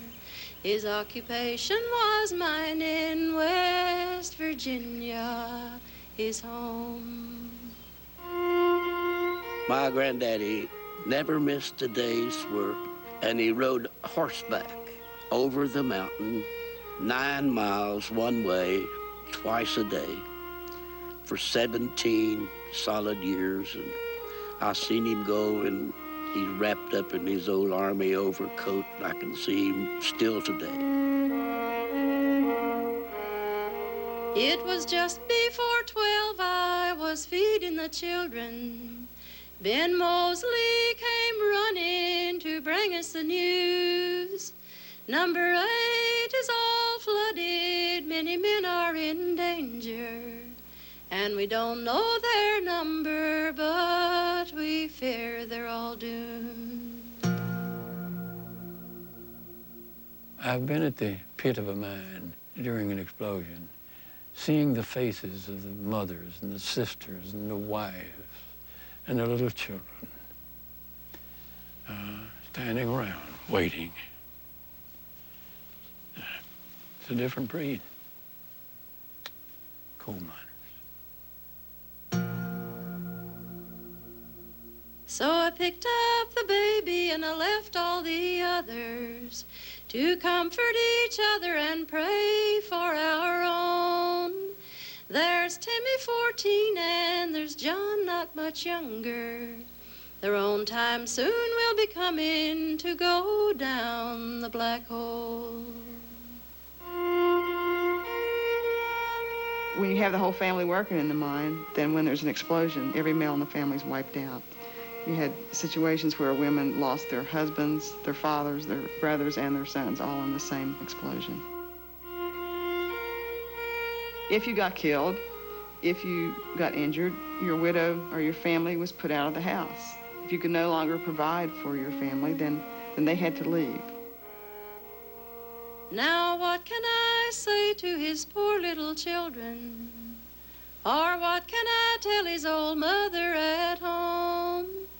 Or what can I say to my heart that's clear broken? To my heart that's clear broken if my darling is gone.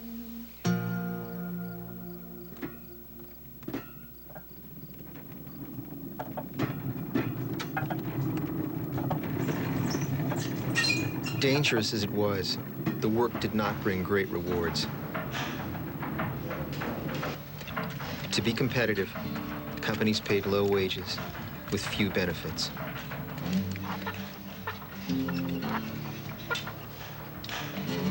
Although labor unions were growing across America, the old mountaineer was proud to be a miner and held tight to his independence.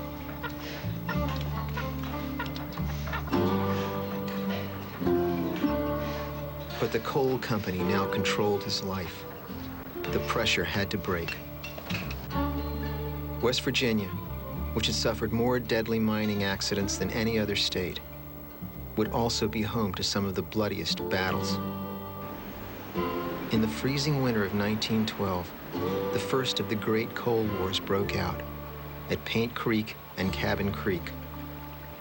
This is a strike for recognition of the Union. Men walked out and then got locked out. And so you have a major strike involving tens of thousands of people. Cabin Creek, Paint Creek strike was a good example of local people just saying, you know, I'm not going to take this anymore. I'm not going to put up with the way I'm being treated. The owners would stop at nothing to keep the Union out. They brought in their own muscle to intimidate the miners. Hired guns from the Baldwin Felts Detective Agency.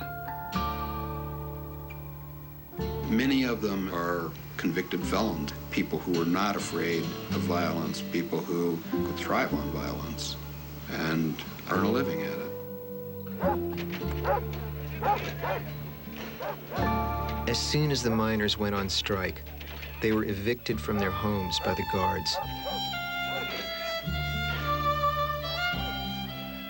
Hundreds of families were reduced to living in tents, where they survived wretched conditions for nearly a year. The hills echoed constantly with gunfire as the miners kept trying to drive out the guards with sniper attacks.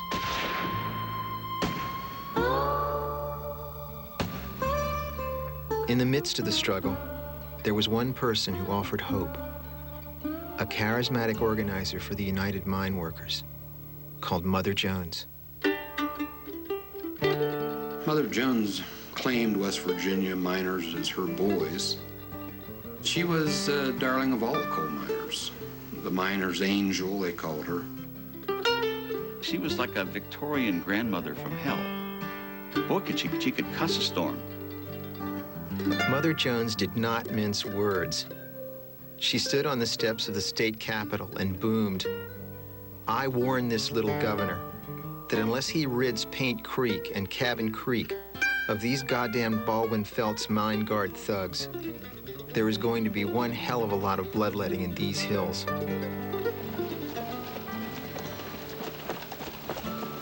Miners and guards kept up the attacks. Twice, the little governor brought in the state militia.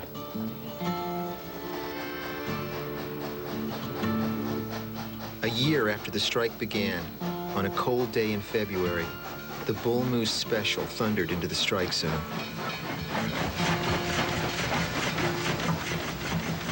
The special was a steel-plated train that was used to transport scab workers up to the mines.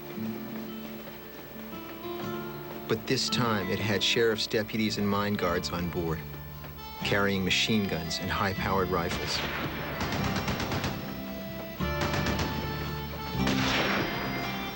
Sleeping families awoke to the sound of bullets ripping through their tents. The miners also got a hold of guns and shot back, so you had some pitched battles. It's amazing that only one person was killed, partly because the miners had dug out the bottoms of their tents and were sleeping below ground level because they'd been shot at before. Even this desperate effort did not stop the war at Paint Creek. The violence only got worse. It was hard to imagine how it would all end.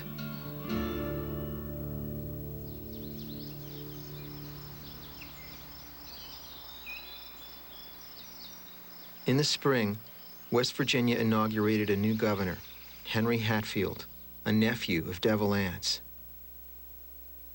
Henry Hatfield was young, educated, and committed to reform. He was also a doctor, so he actually took his medical bag up the day after he was inaugurated, went to the tent colonies and treated people who were sick, treated the children and so forth, as a gesture to say he was sympathetic to what was going on. When he got back to Charleston, one of the local coal operators confronted him about this, criticizing him for going and helping the miners. And apparently there was a confrontation in the governor's office at the state capitol, and Governor Hatfield punched him out. The new governor was determined to settle the debilitating strike. He appealed to the owners, the miners, and to Mother Jones. He envisioned himself as a guy in the middle. He would be fair to both sides. The problem is, of course, that both sides were not equal. And when his patience ran out and he wanted the strike stopped, he simply leaned very heavily on the miners.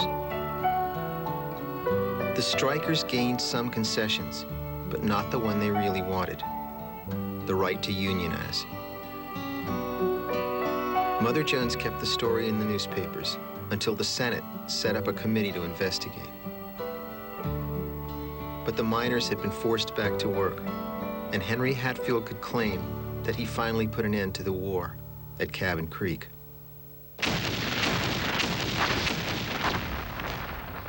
For the next few years, there was peace in the coal fields, while war raged in Europe.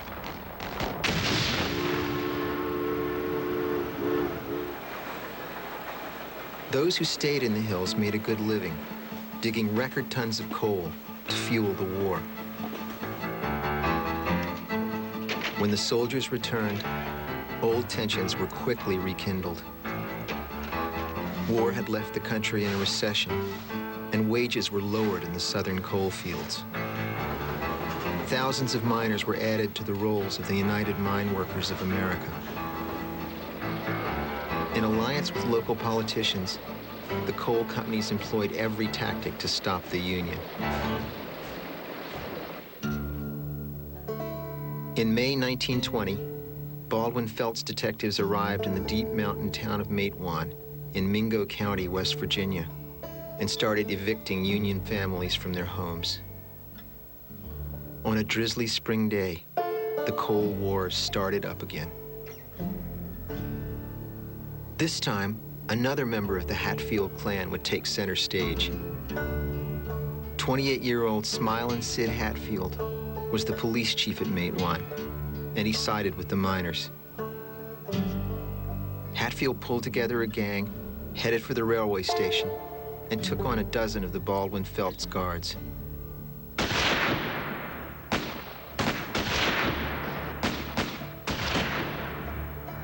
Ten people died in the Matewan massacre. 7 guards, 2 miners, and the mayor of the town. They just took so much, and then all at once one day, they lined up toe to toe, nose to nose. And I think if you're looking for eye for an eye, the miners kindly got even that day. But the sense of triumph didn't last. A year later, the Baldwin Felts guards got their revenge when they ambushed Sid Hatfield and murdered him in cold blood. The guard who did the shooting was never convicted of the crime. Sid was now a martyr for coal miners. His murder inspired the legendary march on Blair Mountain, when 15,000 miners descended on Mingo County. But the coal operators were armed and ready.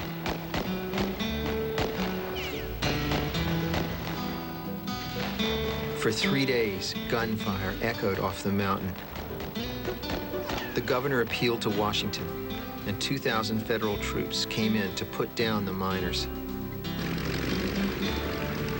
It was the only time in U.S. history when the government decided to drop bombs on its own people.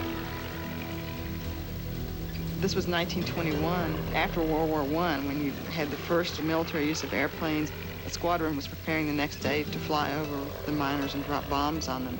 But they ran into fog on their way, and one of the planes crashed, and the pilot was killed. It can be made into a comedy of errors now, and it looks like a farce. But at the time, you know, they were real bullets. This was not something that happened undercover. This was banner headlines in the New York Times. You know, this insurrection in West Virginia, martial law declared, the U.S. Army sends troops in. It was really one of the major labor struggles of the early part of the 20th century.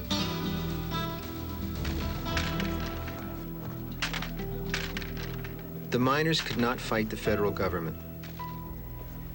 Most of these men were World War I veterans and couldn't bear the idea of firing against the same uniform they had worn not so many years before.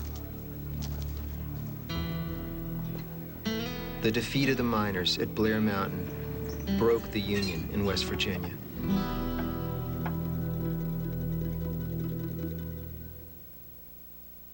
It certainly dramatized the plight of the miners, and it won sympathizers around the country, but that was a sort of empty victory.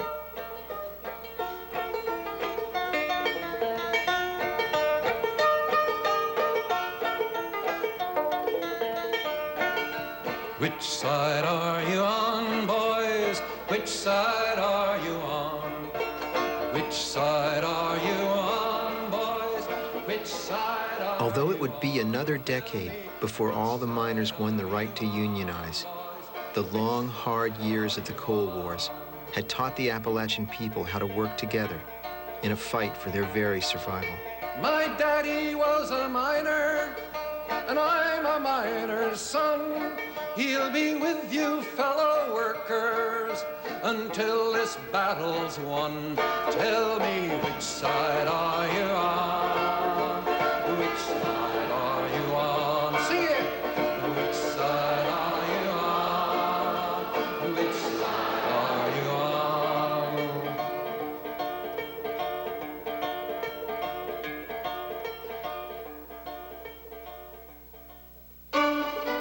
Next time on the Appalachians. In the 20th century, all of America comes to love the music of the mountains.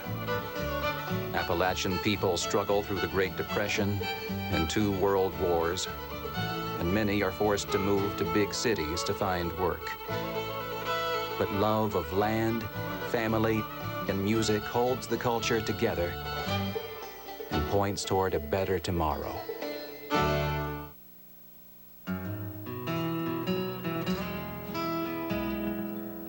To order a copy of this program or other companion materials, please visit www.wnpt.net/Appalachians.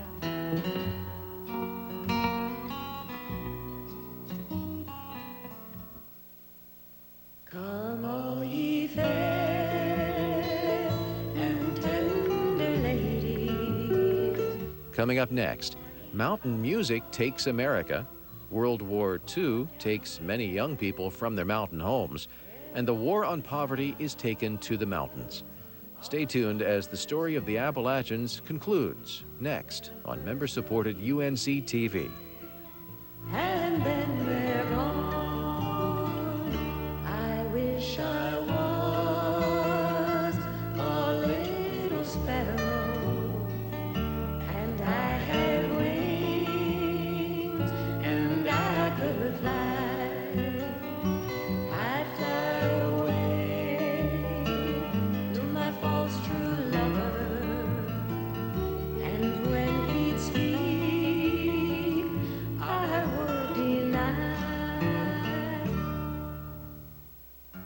Production of The Appalachians is made possible by grants from the United States Department of Veterans Affairs, the United States Department of Housing and Urban Development, the Vandalia Heritage Foundation, promoting historic preservation and development, the Sierra Club, which is a proud partner in local community efforts to protect this treasured land, and the Mountain Maid Foundation, promoting West Virginia arts and crafts.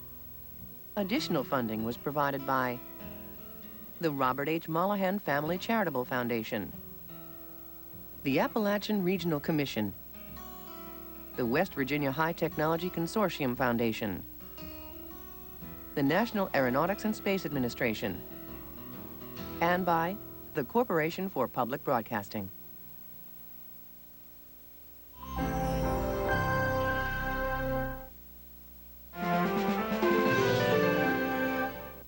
Next on member-supported UNC TV, explore music, mining, and money on the conclusion to the Appalachians. Then at 11, experience the globe with the BBC World News. And at 11:30, Charlie Rose welcomes America's most interesting people. UNC TV, serving North Carolina for 50 years.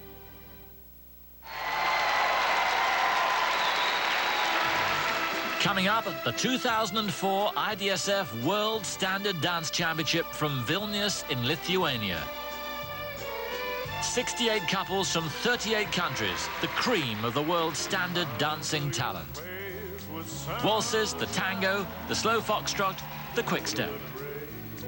Join us for the IDSF World Standard Championship. Thursday night at 10. On the next episode of Miss Marple, Jane! I'm catching the 450 from Paddington. a friend of Miss Marple's claims to have witnessed a murder. There was no body. That's where he pushed the body out. Would you like an adventure? Are you up to something, Miss Marple? Am I? I want you to find a body. Miss Marple discovers what Mrs. McGillicuddy saw on Mystery. Sunday night at 9 on member-supported UNC TV. Is your health worth 5 minutes of your time? Go to fittogethernc.org and find out where you stand health-wise. Start off by taking the Fit Together Personal Health Assessment. Just answer simple questions concerning diet, history, and environment. It's quick, it's easy, and it's private. And while you're there, check up on the many resources available to help you eat healthier and be more active. The Fit Together Personal Health Assessment at fittogethernc.org. It's the simple, smart way to ensure the very best for you and your entire family.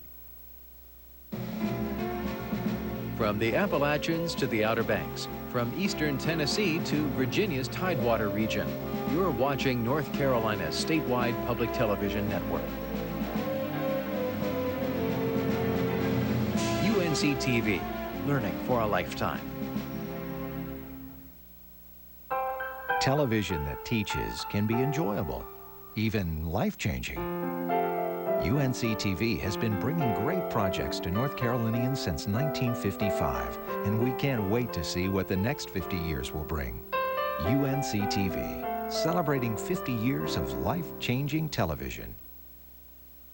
On the next American Masters, James Dean, the artist. He was becoming one of America's greatest actors. And the legend. I remember this thing that came into my head. He's immortal.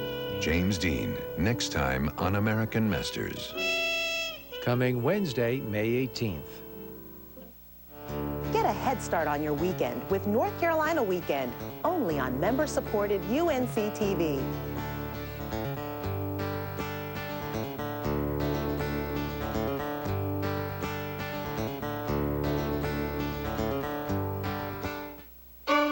Next. In the 20th century, all of America comes to love the music of the mountains. Appalachian people struggle through the Great Depression and 2 world wars, and many are forced to move to big cities to find work. But love of land, family, and music holds the culture together and points toward a better tomorrow. Stay tuned for the Appalachians. Production of The Appalachians is made possible by grants from the United States Department of Veterans Affairs, the United States Department of Housing and Urban Development, the Vandalia Heritage Foundation, promoting historic preservation and development. The Sierra Club, which is a proud partner in local community efforts to protect this treasured land. And the Mountain Maid Foundation, promoting West Virginia arts and crafts. Additional funding was provided by the Robert H. Mollahan Family Charitable Foundation, the Appalachian Regional Commission, the West Virginia High Technology Consortium Foundation, the National Aeronautics and Space Administration, and by the Corporation for Public Broadcasting.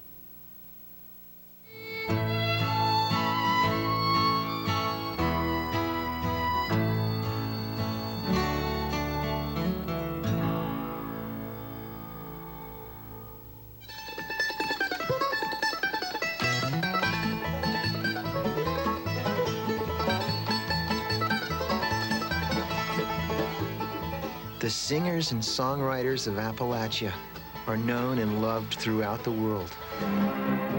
Back on the farm where I was born and bred, a whole lot These mountain people took their stories and songs and created a phenomenon in popular culture. That's why I'm country. But the music we think of today as country has roots that go back hundreds of years. Old times are not forgotten, but picking guitars beats picking cotton, and a country girl can really go far, but I still eat grits with my caviar. The reason people are still attracted to the music is because it comes from this older culture that developed here in the mountains. When you're looking at country, you're looking at Loretta Lynn. Well, Country music takes us back to the beloved songs and instruments that 18th century pioneers had brought from Europe. For 300 years, Appalachians have learned to sing the story of their lives. you're looking at country. Mommy was a great singer, you know. I think Mommy could probably outsing all of us. But that's how I learned how to sing, was from Mommy. Will you marry me, my pretty little miss? Will you marry me, good looking? I'll marry you, but I won't do your washing and your cooking. All the different ethnic groups that had settled in the mountains contributed to the evolution of traditional music. In addition to the Irish fiddle, you would find the dulcimer, derived from German instruments. There was the Italian mandolin, the Spanish guitar, and the banjo, brought by slaves from Africa.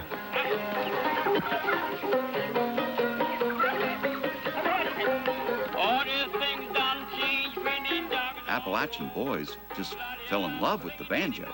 I mean, they just loved that raucous, you could really carry on with it. Although black folks have not been a large percentage of population in the mountains, they were hugely influential on the music itself.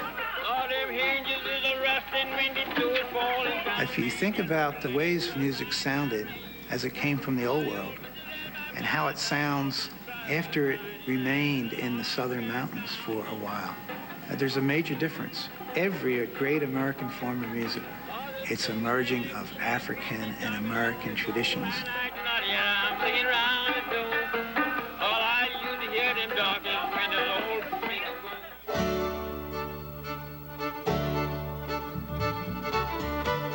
The banjo, the fiddle, and the guitar were a perfect combination, and the Appalachian String Band was born.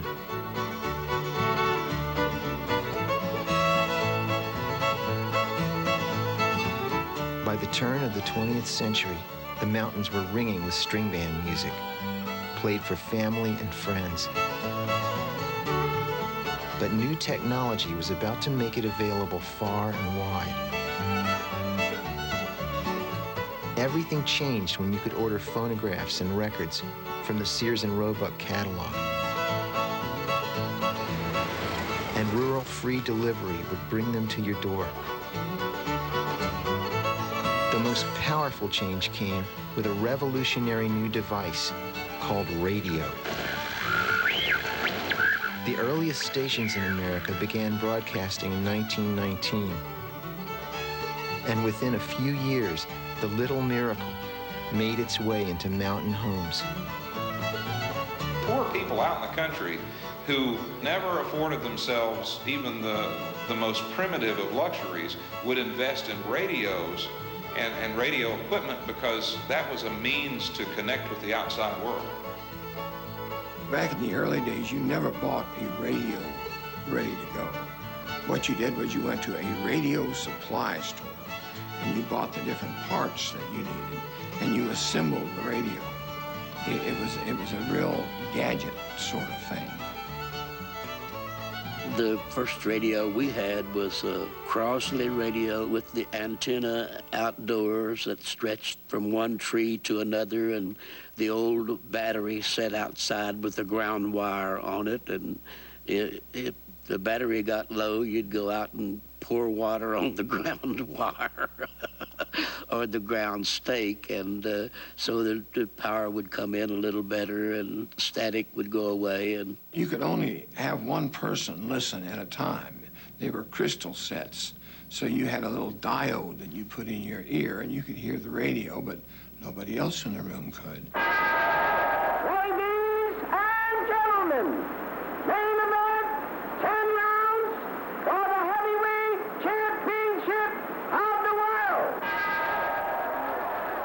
John Tooney and Jack Dempsey fighting their second fight. It was the first time I ever remember seeing a radio. It was on the occasion of that prize fight.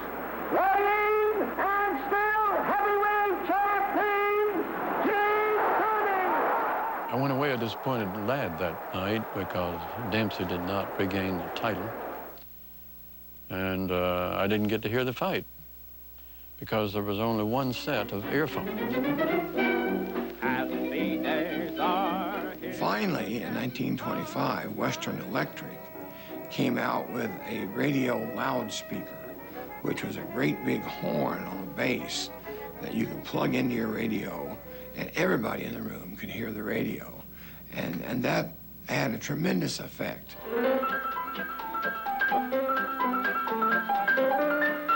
Radio was very dynamic, had a major impact on Southern mountain life. Ladies and gentlemen of the radio audience, this is Graham McNamee speaking from the Navy Yard, Washington, D.C. Radio can leap over mountains. Just a moment ago, the last turn of the propellers of the Memphis. People living at great distance from urban centers, it gave them a sense that there was more going on than what was going on in their immediate location. White uniformed crew of the Memphis. They could hear how other people talked. They could hear the ideas that were shared. They could hear news from other parts of the world instantaneously. They could hear the music that other people like to listen to. Radio broke through some of the isolation of the mountain people. And Appalachian culture was about to take flight across America, far beyond the mountains where it was born. One night in 1925, a scheduling disaster at station WSM in Nashville gave birth to that great haven of country music, the Grand Ole Opry. In late November of 1925, a preacher that was supposed to be on the air one evening was unable to show up for his broadcast.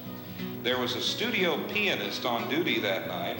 She asked if she could go down to the car and invite her uncle to come upstairs. Her uncle was a guy named Jimmy Thompson, who's a champion fiddle player. And this old man climbed the stairs, sat at a microphone, and played for an hour of old-time fiddle tunes. Hello, folks. This is old Uncle Jimmy Thompson. Telegrams and phone calls began pouring in, and that was the beginning, really, of the Grand Ole Opry, with that one man and that accidental program. People would come from over that mountain, walk 3 or 4 miles to come over here and come to listen to the radio. Now I'm just a simple guy, but there's one thing sure as shooting. And sitting in there, and Dad had the radio on, and he listened to Grand Ole Opry. And everybody, the boys that lived to be grown men and old men, still talk about that.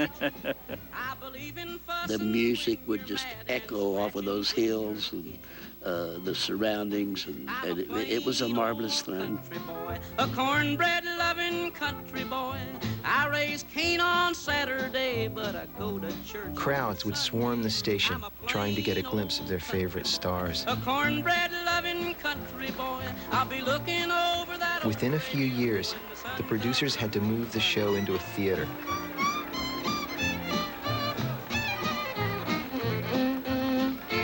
The joyous sounds of the live audience gave an extra boost to the radio broadcast. Where I come from, opportunities, they never were. The Opry was so popular that record producers began to see commercial possibilities for what they called hillbilly music.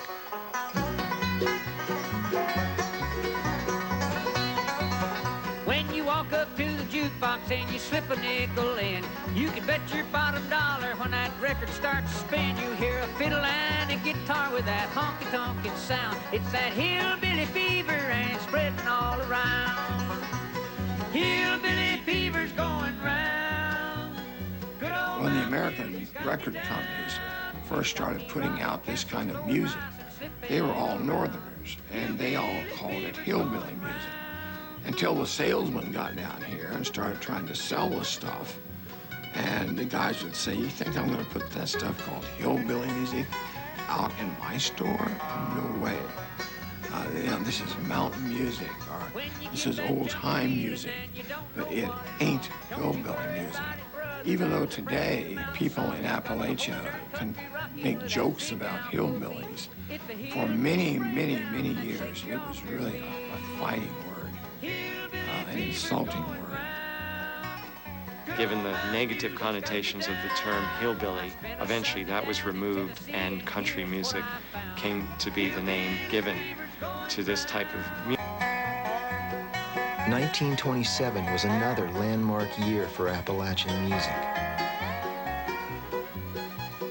New York producer Ralph Peer recorded 2 acts that would set the tone for all who followed.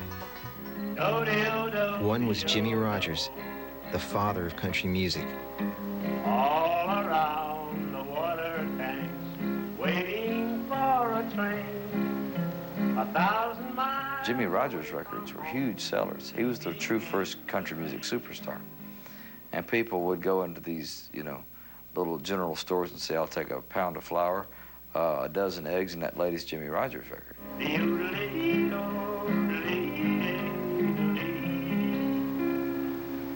Gee, I do love that old song, Jimmy. Yeah? My heart is sad and I'm in sorrow for the only. The other groundbreaking act was the Carter family. Alvin Pleasant, or AP, his wife Sarah, and his sister-in-law, Maybelle.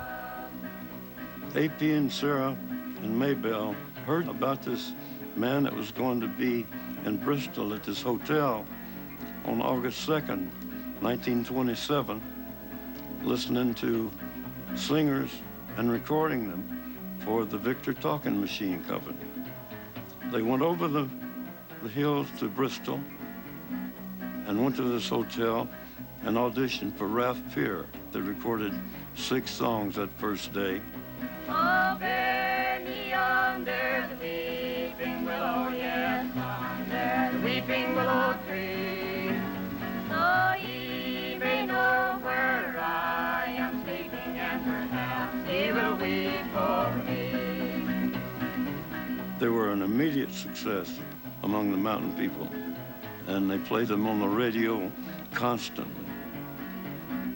The lyrical content of their songs, what they stood for, and just the unadorned beauty of it all. The Carter family, to me, is about as pure as country music or American music could possibly be. Another bride, and he cares no more for me. Oh, bear me under the weeping willow, yes, under the weeping willow tree, so he may know where I am sleeping. For Appalachians, the music of the Carter family and the Grand Ole Opry was more than entertainment. It was a source of pride. It offered some comfort to people still struggling with the very basics of life. There was once a time when everything was cheap, but now prices almost put some them to sleep. When we pay our grocery bill, we just feel like making our will. Tell me, how can a poor man stand such times and live? Most of preachers... At the end of the 1920s, all of America was devastated by the Great Depression. Poor man always in our hole. We can hardly get our breath. In most places, it started with the stock market crash in 1929, but not in Appalachia. The Depression began in Appalachia long before it began in the rest of the country. Mountain people had become dependent upon a cash income. They had left the farm and moved to company town environments. But there was no work in the mines. The timber had all been cut. By 1926, 1927, you find large amounts of layoffs. African Americans and immigrants leaving the mountains. Large numbers of people returning to the farms.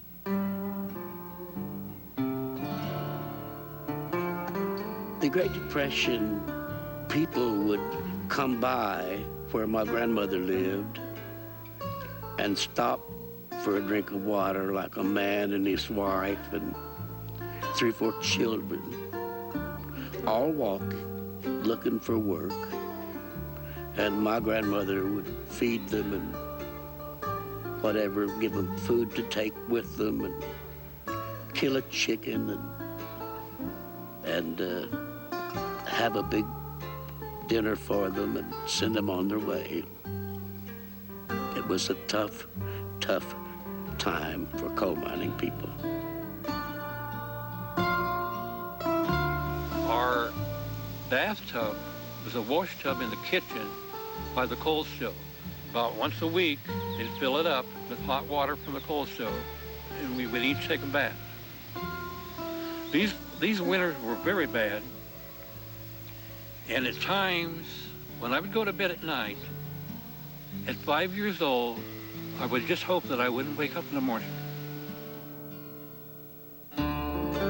Many of our values that came to us from our rural heritage were reinforced because of the hardships and not having the same kinds of advantages that other Americans might have had. My fellow Americans, this is preeminently the time to speak the truth. When President Franklin Roosevelt outlined the promise of a New Deal for America in 1933, hope began to spread through the mountains. Roosevelt made personal visits to Appalachia and became a hero to the local people. I'd like to have you play Soldier's Joy. Good. Be fine.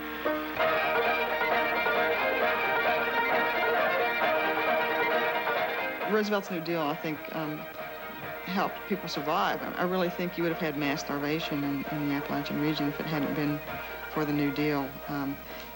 He did make it possible for miners to greatly improve their living conditions. It gave us a feeling that we weren't alone, that we weren't going to be left there just to die, that there was going to be some future.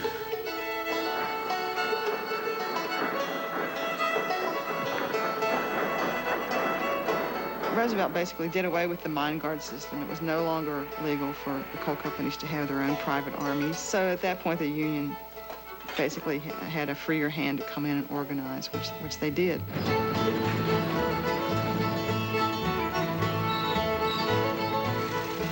While the Union was being revitalized, the broad reach of New Deal projects forever altered the landscape in Appalachia. The Civilian Conservation Corps built courthouses and town halls, as well as state parks that preserve the beauty of the mountains. Another critical New Deal program was the Works Progress Administration, which brought paying jobs and a few small luxuries. I remember back when Daddy worked on the WPA, and his first check, Mommy got a little, I think it was 2 yards of dress material. That was my first store-bought material dress, because the rest of it was all feed sack, you know.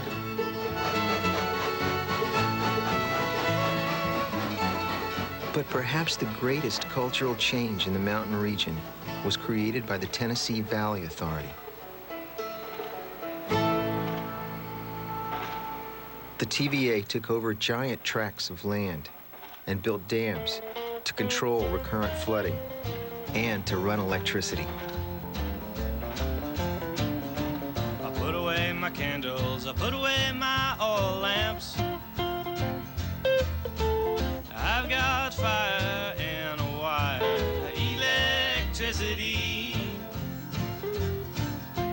I bet they school us all night long, and when the mountain boys see my town, they'll all wanna move on down. When the TVA was established in 1933, fewer than 10% of Appalachian homes had electric power. I think I was about 18 or 19 years old when I left West Virginia. My folks still didn't have electricity. And when I went back, I looked up and it was evening time, and I saw this one little light bulb hanging down, and I thought, uh-oh, boy, they've gone uptown on me now.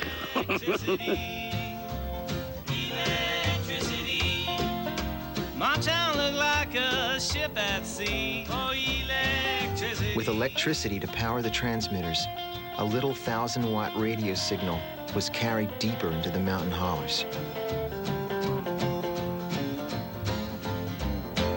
More and more people could tune in to the music, to the news, and to the Word of God. Hallelujah, how, amen, that all God's going to come, and Jesus is going to split the clouds of glory, and as the lightning shineth from the east and to the west, so shall the coming of the Son of Man be.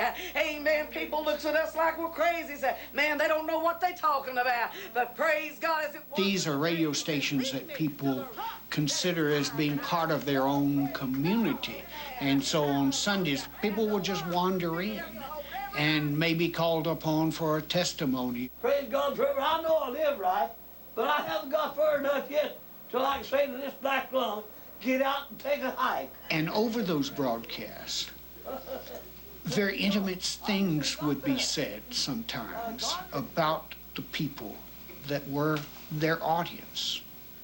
Brother so-and-so called me the other day, and he told me he's gone to drinking again. Now, I want you to pray for Brother so-and-so.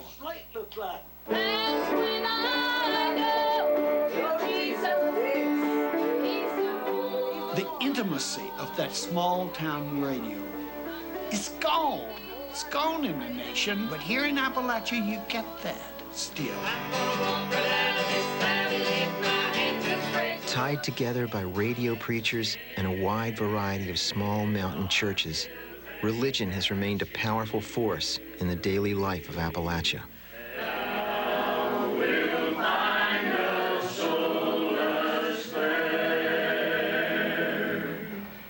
I believe in being ready. I believe in being ready. Religion was always important to me. Mommy would read a verse of the Bible to us every night. When this world comes to an end. When I turned 17, I had 4 kids at 17.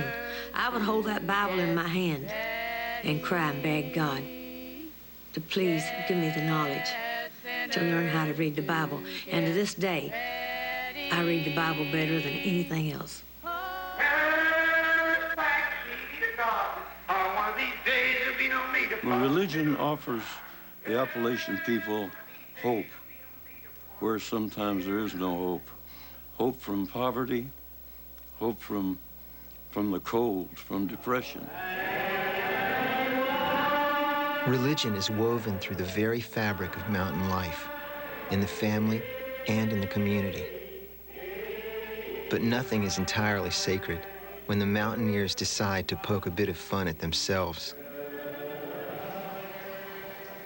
I was up in West Virginia once in Pocahontas County, and they told me a joke about a preacher who was pretty sanctimonious, and he came down the street and found this fellow who was somewhat inebriated, steadying himself with a light pole. And so the preacher stops and says, "When are you going to get off the road to hell and on the road to heaven like I'm on?" And the drunk says, "How long you been on that road, preacher?"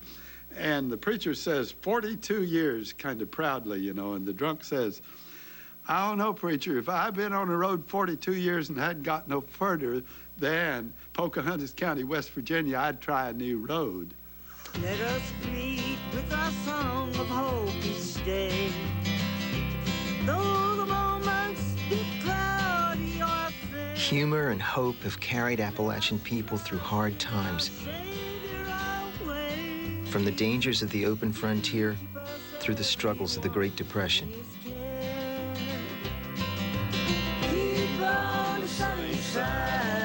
For the first half of the 20th century, they rode out the waves of boom and bust. Men lost jobs digging coal, found jobs with the WPA, then headed back into the mines with a stronger union. But another world war and its aftermath would leave the region one of the poorest in the nation. The big change in the mountains actually came with World War II. When war broke out, thousands of young men and women from the mountains were taken from the region, placed into the military or into war industries. For those who stayed behind, the war years were good. Coal was needed to power the military effort, and men in the mountains found work underground. But in the years after the war, trains switched to diesel fuel. Gas, oil, and electricity were now the preferred sources of energy, and the price of coal collapsed. After an era of relative prosperity in the 1940s, after World War II, then mechanization came to the mines in a big way, which meant that for all these decades of labor-intensive mining that employed a lot of people, that all came to an end. As mines were closed or mechanized, the workforce would shrink by 50% in a decade.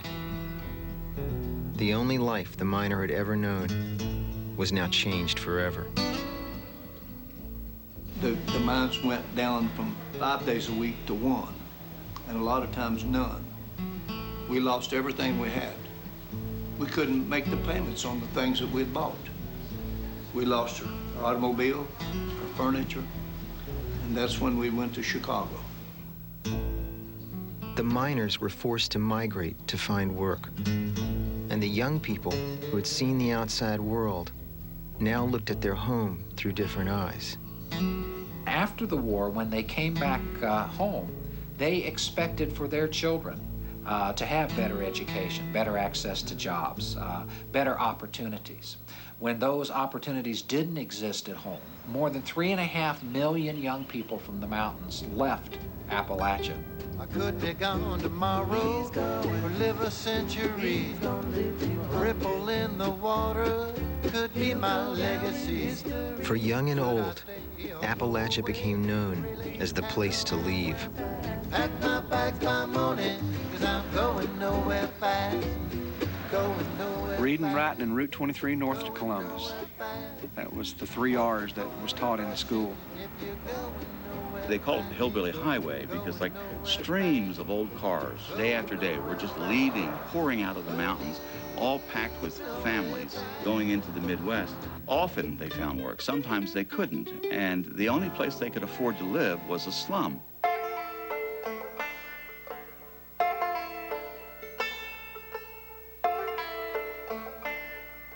They moved in with friends and family, 10 people to a room, sharing the little they had and taking any work they could.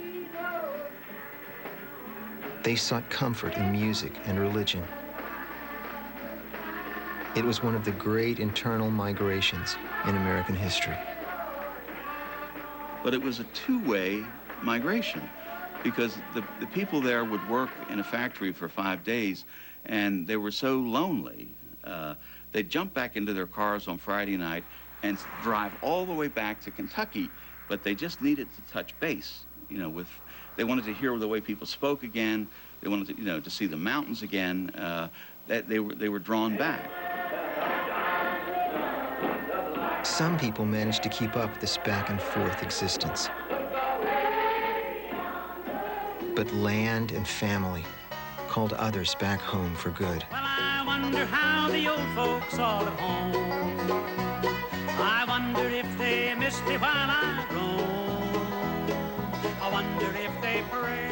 I went to Chicago. I made $1.55 an hour. Stayed there 12 years. 1962, I was making $1,180 a month salary. But I'm a country boy. I'm not a city boy. So I quit the job, moved back here and took a job in the mines and started all over again. The out-migrants never fully became comfortable outside of the region. It never fully became home. Home was always back in the mountains. And for a whole generation of folk, I think, we found ourselves growing up on the road with one foot in modern America and one foot at home in Appalachia.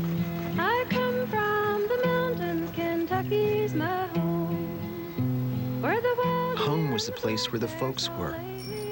But whether you traveled back on weekends or returned to stay, home no longer looked the way it did in your memory. now there seems of destruction on every hand, and there's only black waters run down through my land. Sad scenes of destruction. By the 1950s, mining companies had found a way to extract the coal that was even cheaper than mechanized underground mines. It was called strip mining. Coal companies began to use new technologies, interestingly enough, that had been developed during the 40s and as a result of the war, to strip mine, to remove large parts of the surface material in order to get at the seams of coal. Underground coal miners wouldn't even call that mining. I mean, there's no coal mining skills involved in it from their standpoint. It's more heavy construction skills. But it occurs because the same reasons that mechanization occurred in underground mines. In order to beat out your competitors in a tough market, you get it as cheap as you can. It's a job and people need to work, and, you know, strip mining is a way of making a living for people.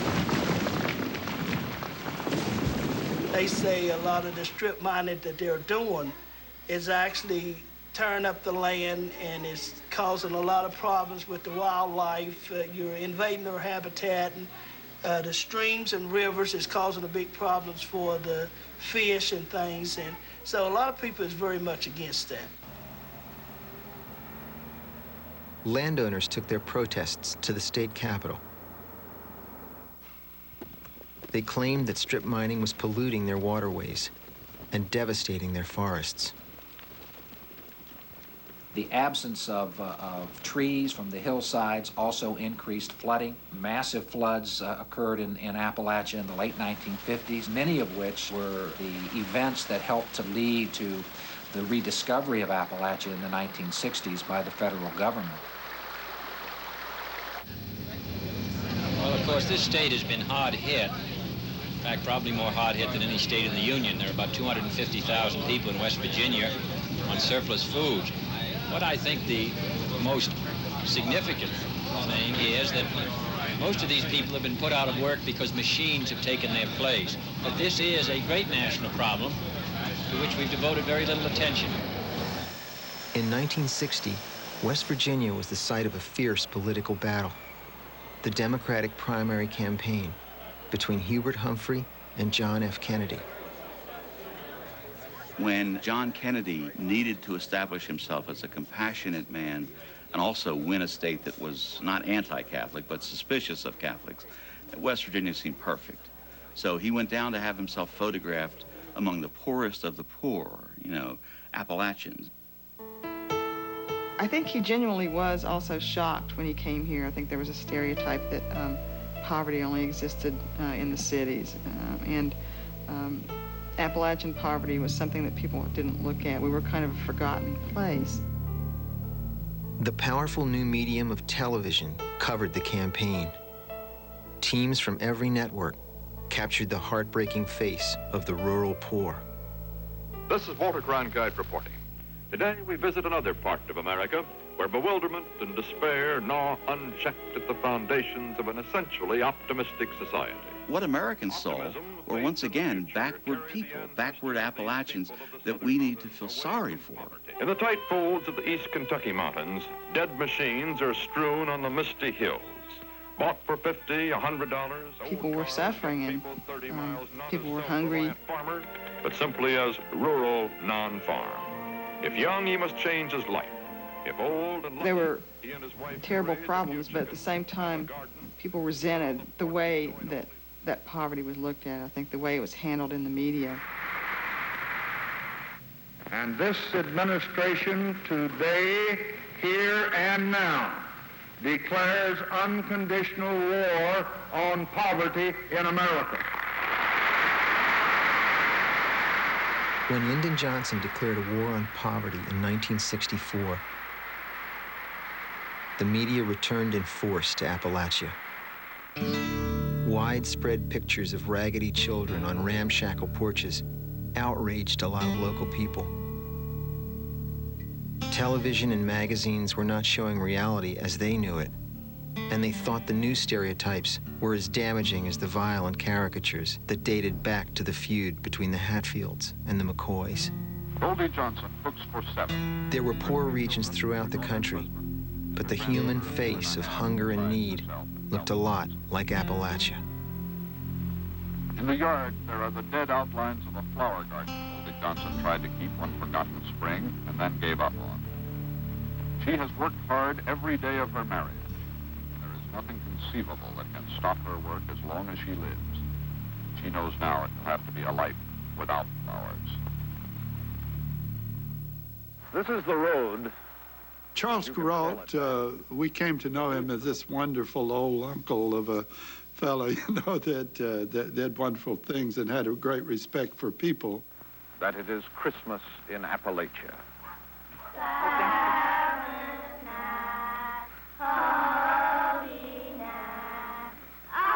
But in that particular Christmas in Appalachia, it was condescending and very troubling, I think.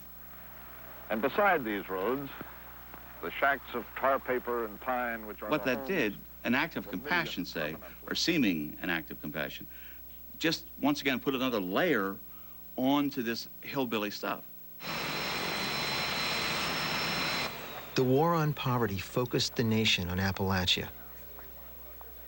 Under the VISTA program, idealistic young men and women moved in to work with the mountain poor.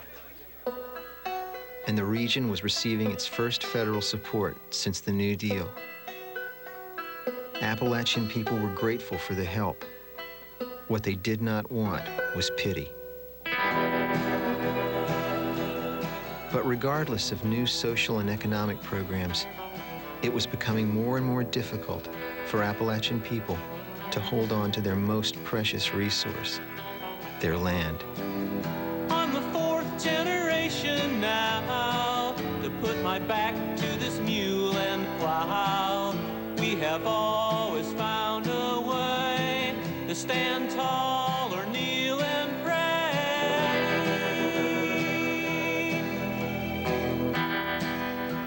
The Army Corps of Engineers was still building dams for flood control, as it had since the 1930s.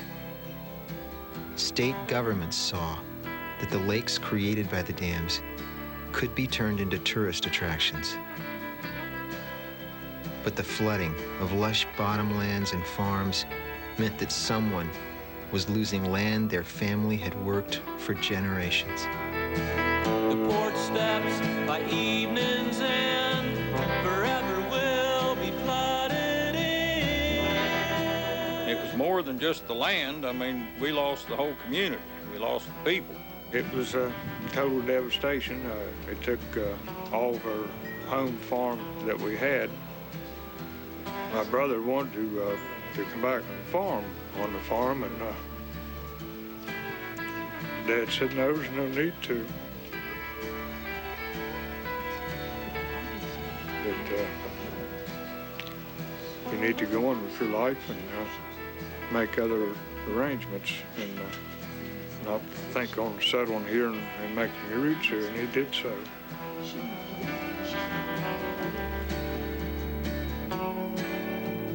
I looked out at my land today for as far as the eye can see. It is the land my great-grandfather settled. We worked this land.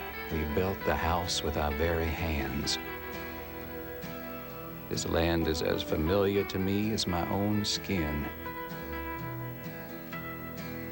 And now those bastards, the Corps of Engineers, are burying me. They're stealing our land. There's nothing left for me now. I don't give a damn if I live another day. I am already dead. William D. Currents, Bulltown, West Virginia, 1976. In addition to the family farm, the Appalachian Mountains themselves were threatened.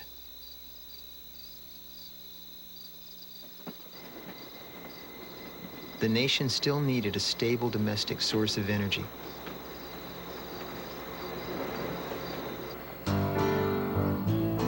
From the 1980s to the present day, another mining system has been used in Tennessee, Kentucky, and West Virginia to extract the most coal for the least expense. Miners shear off a mountain peak, strip away the trees and topsoil, then blast the rock to get at the coal.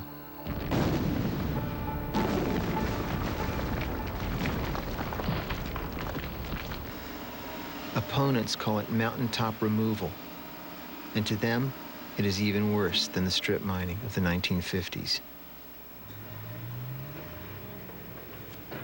The whole top part of the mountain is literally blown apart.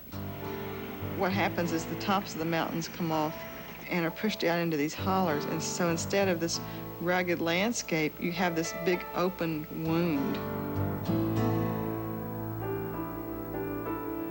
Large amounts of coal can be mined with giant machines and few workers. Some argue the topography itself invites this type of mining. A number of coal seams that lie close to the top of the hill are so thin that you could not underground mine them for geologic reasons and for physical reasons, as well as economic reasons. The federal government has struggled to regulate the practice of mountaintop removal.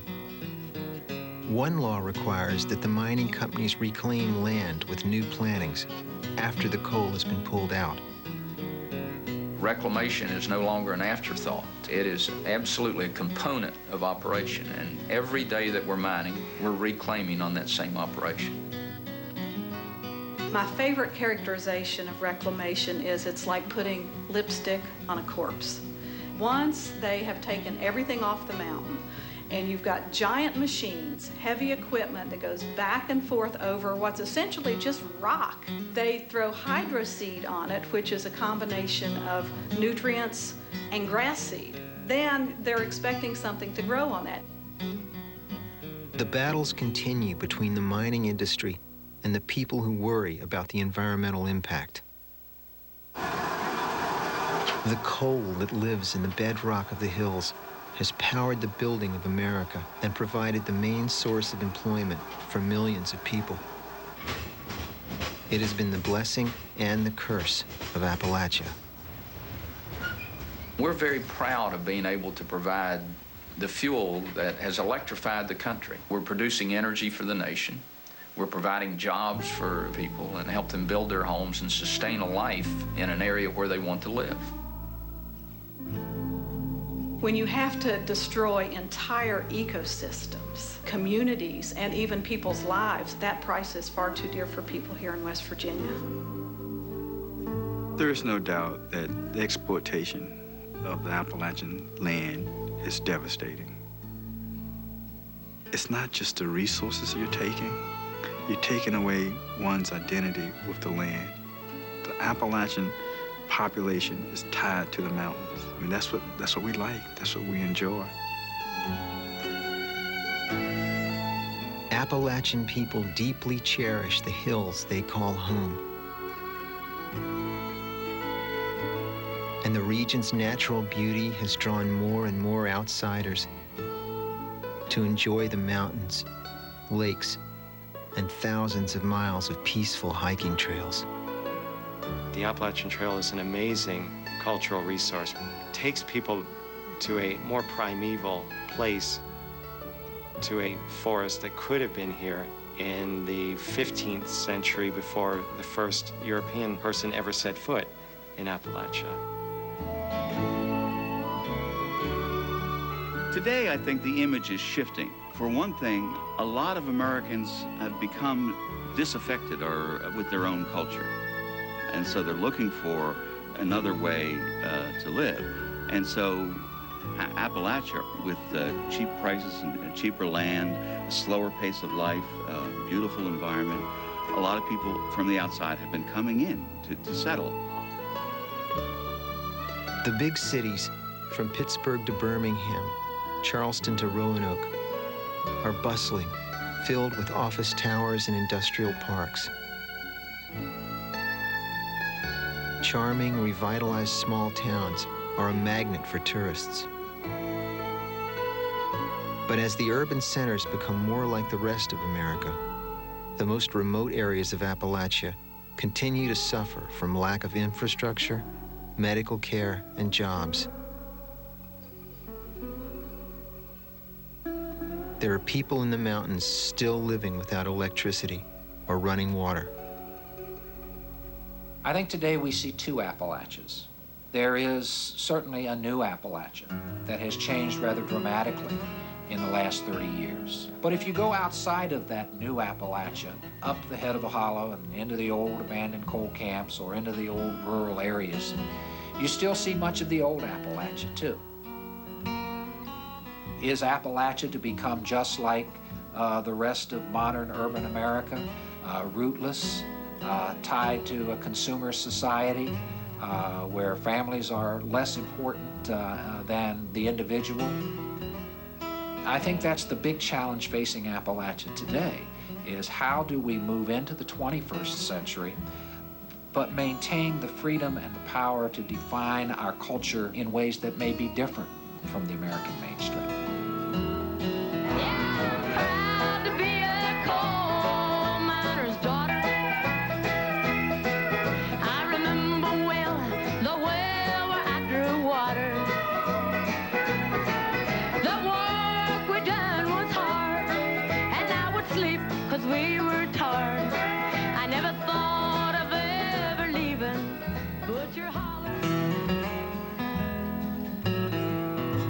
The people of Appalachia will not let their ancestral culture fade away.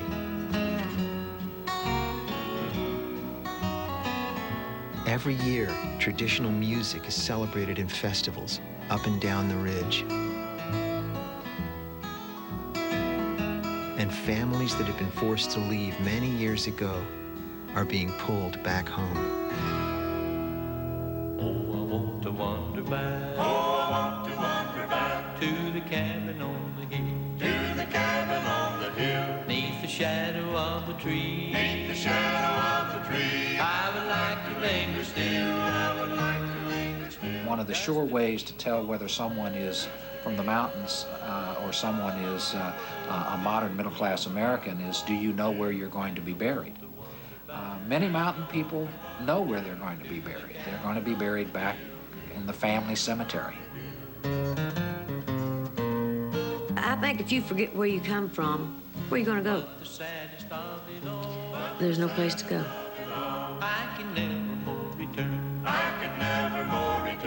I've spent my life leaving and returning to Appalachia. There would be one moment when we'd look out and there would be an overview of the hills, especially at dusk when they were turning blue and there was a mist rising out of some of the valleys and a little white farmhouse tucked into between shouldering hills, and that was it. Our hearts would leap like, this is it, we're home.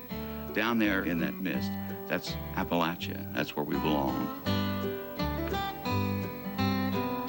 The southern Appalachian Mountains have been seductive and embracing. They have isolated and they have nurtured. From the time the first settlers tamed a lonely wilderness, this land and its people have played a special role in the creation of American life and culture. After countless generations, the soul of mountain life still belongs to the singers and storytellers of Appalachia. And even as they tell of their own sorrows and joys, few can ever forget the beloved homeland their ancestors left behind for a better life in the new world. You know, our roots are in Scotland, ancient roots. And that music, Celtic music, Scottish and Irish, has a profound resonance for both of us. And in all of Appalachian music. He wrote this gorgeous song called 40 Shades of Green. And after the first time you visited Ireland, right? Yeah, uh-huh. And so when he went back, you know, and singing this song, 40 Shades of Green, and an old man comes up to him after the show and says, "Aye, the 40 Shades of Green, 'tis a fine old Irish folk song," right? Yeah, he said You that. said, "No, sir, I wrote that song." He said, "No, 'tis a fine old Irish folk song." He wouldn't have it. It had to be an Irish song. I finally gave in. I said, okay. Okay. But I did write it.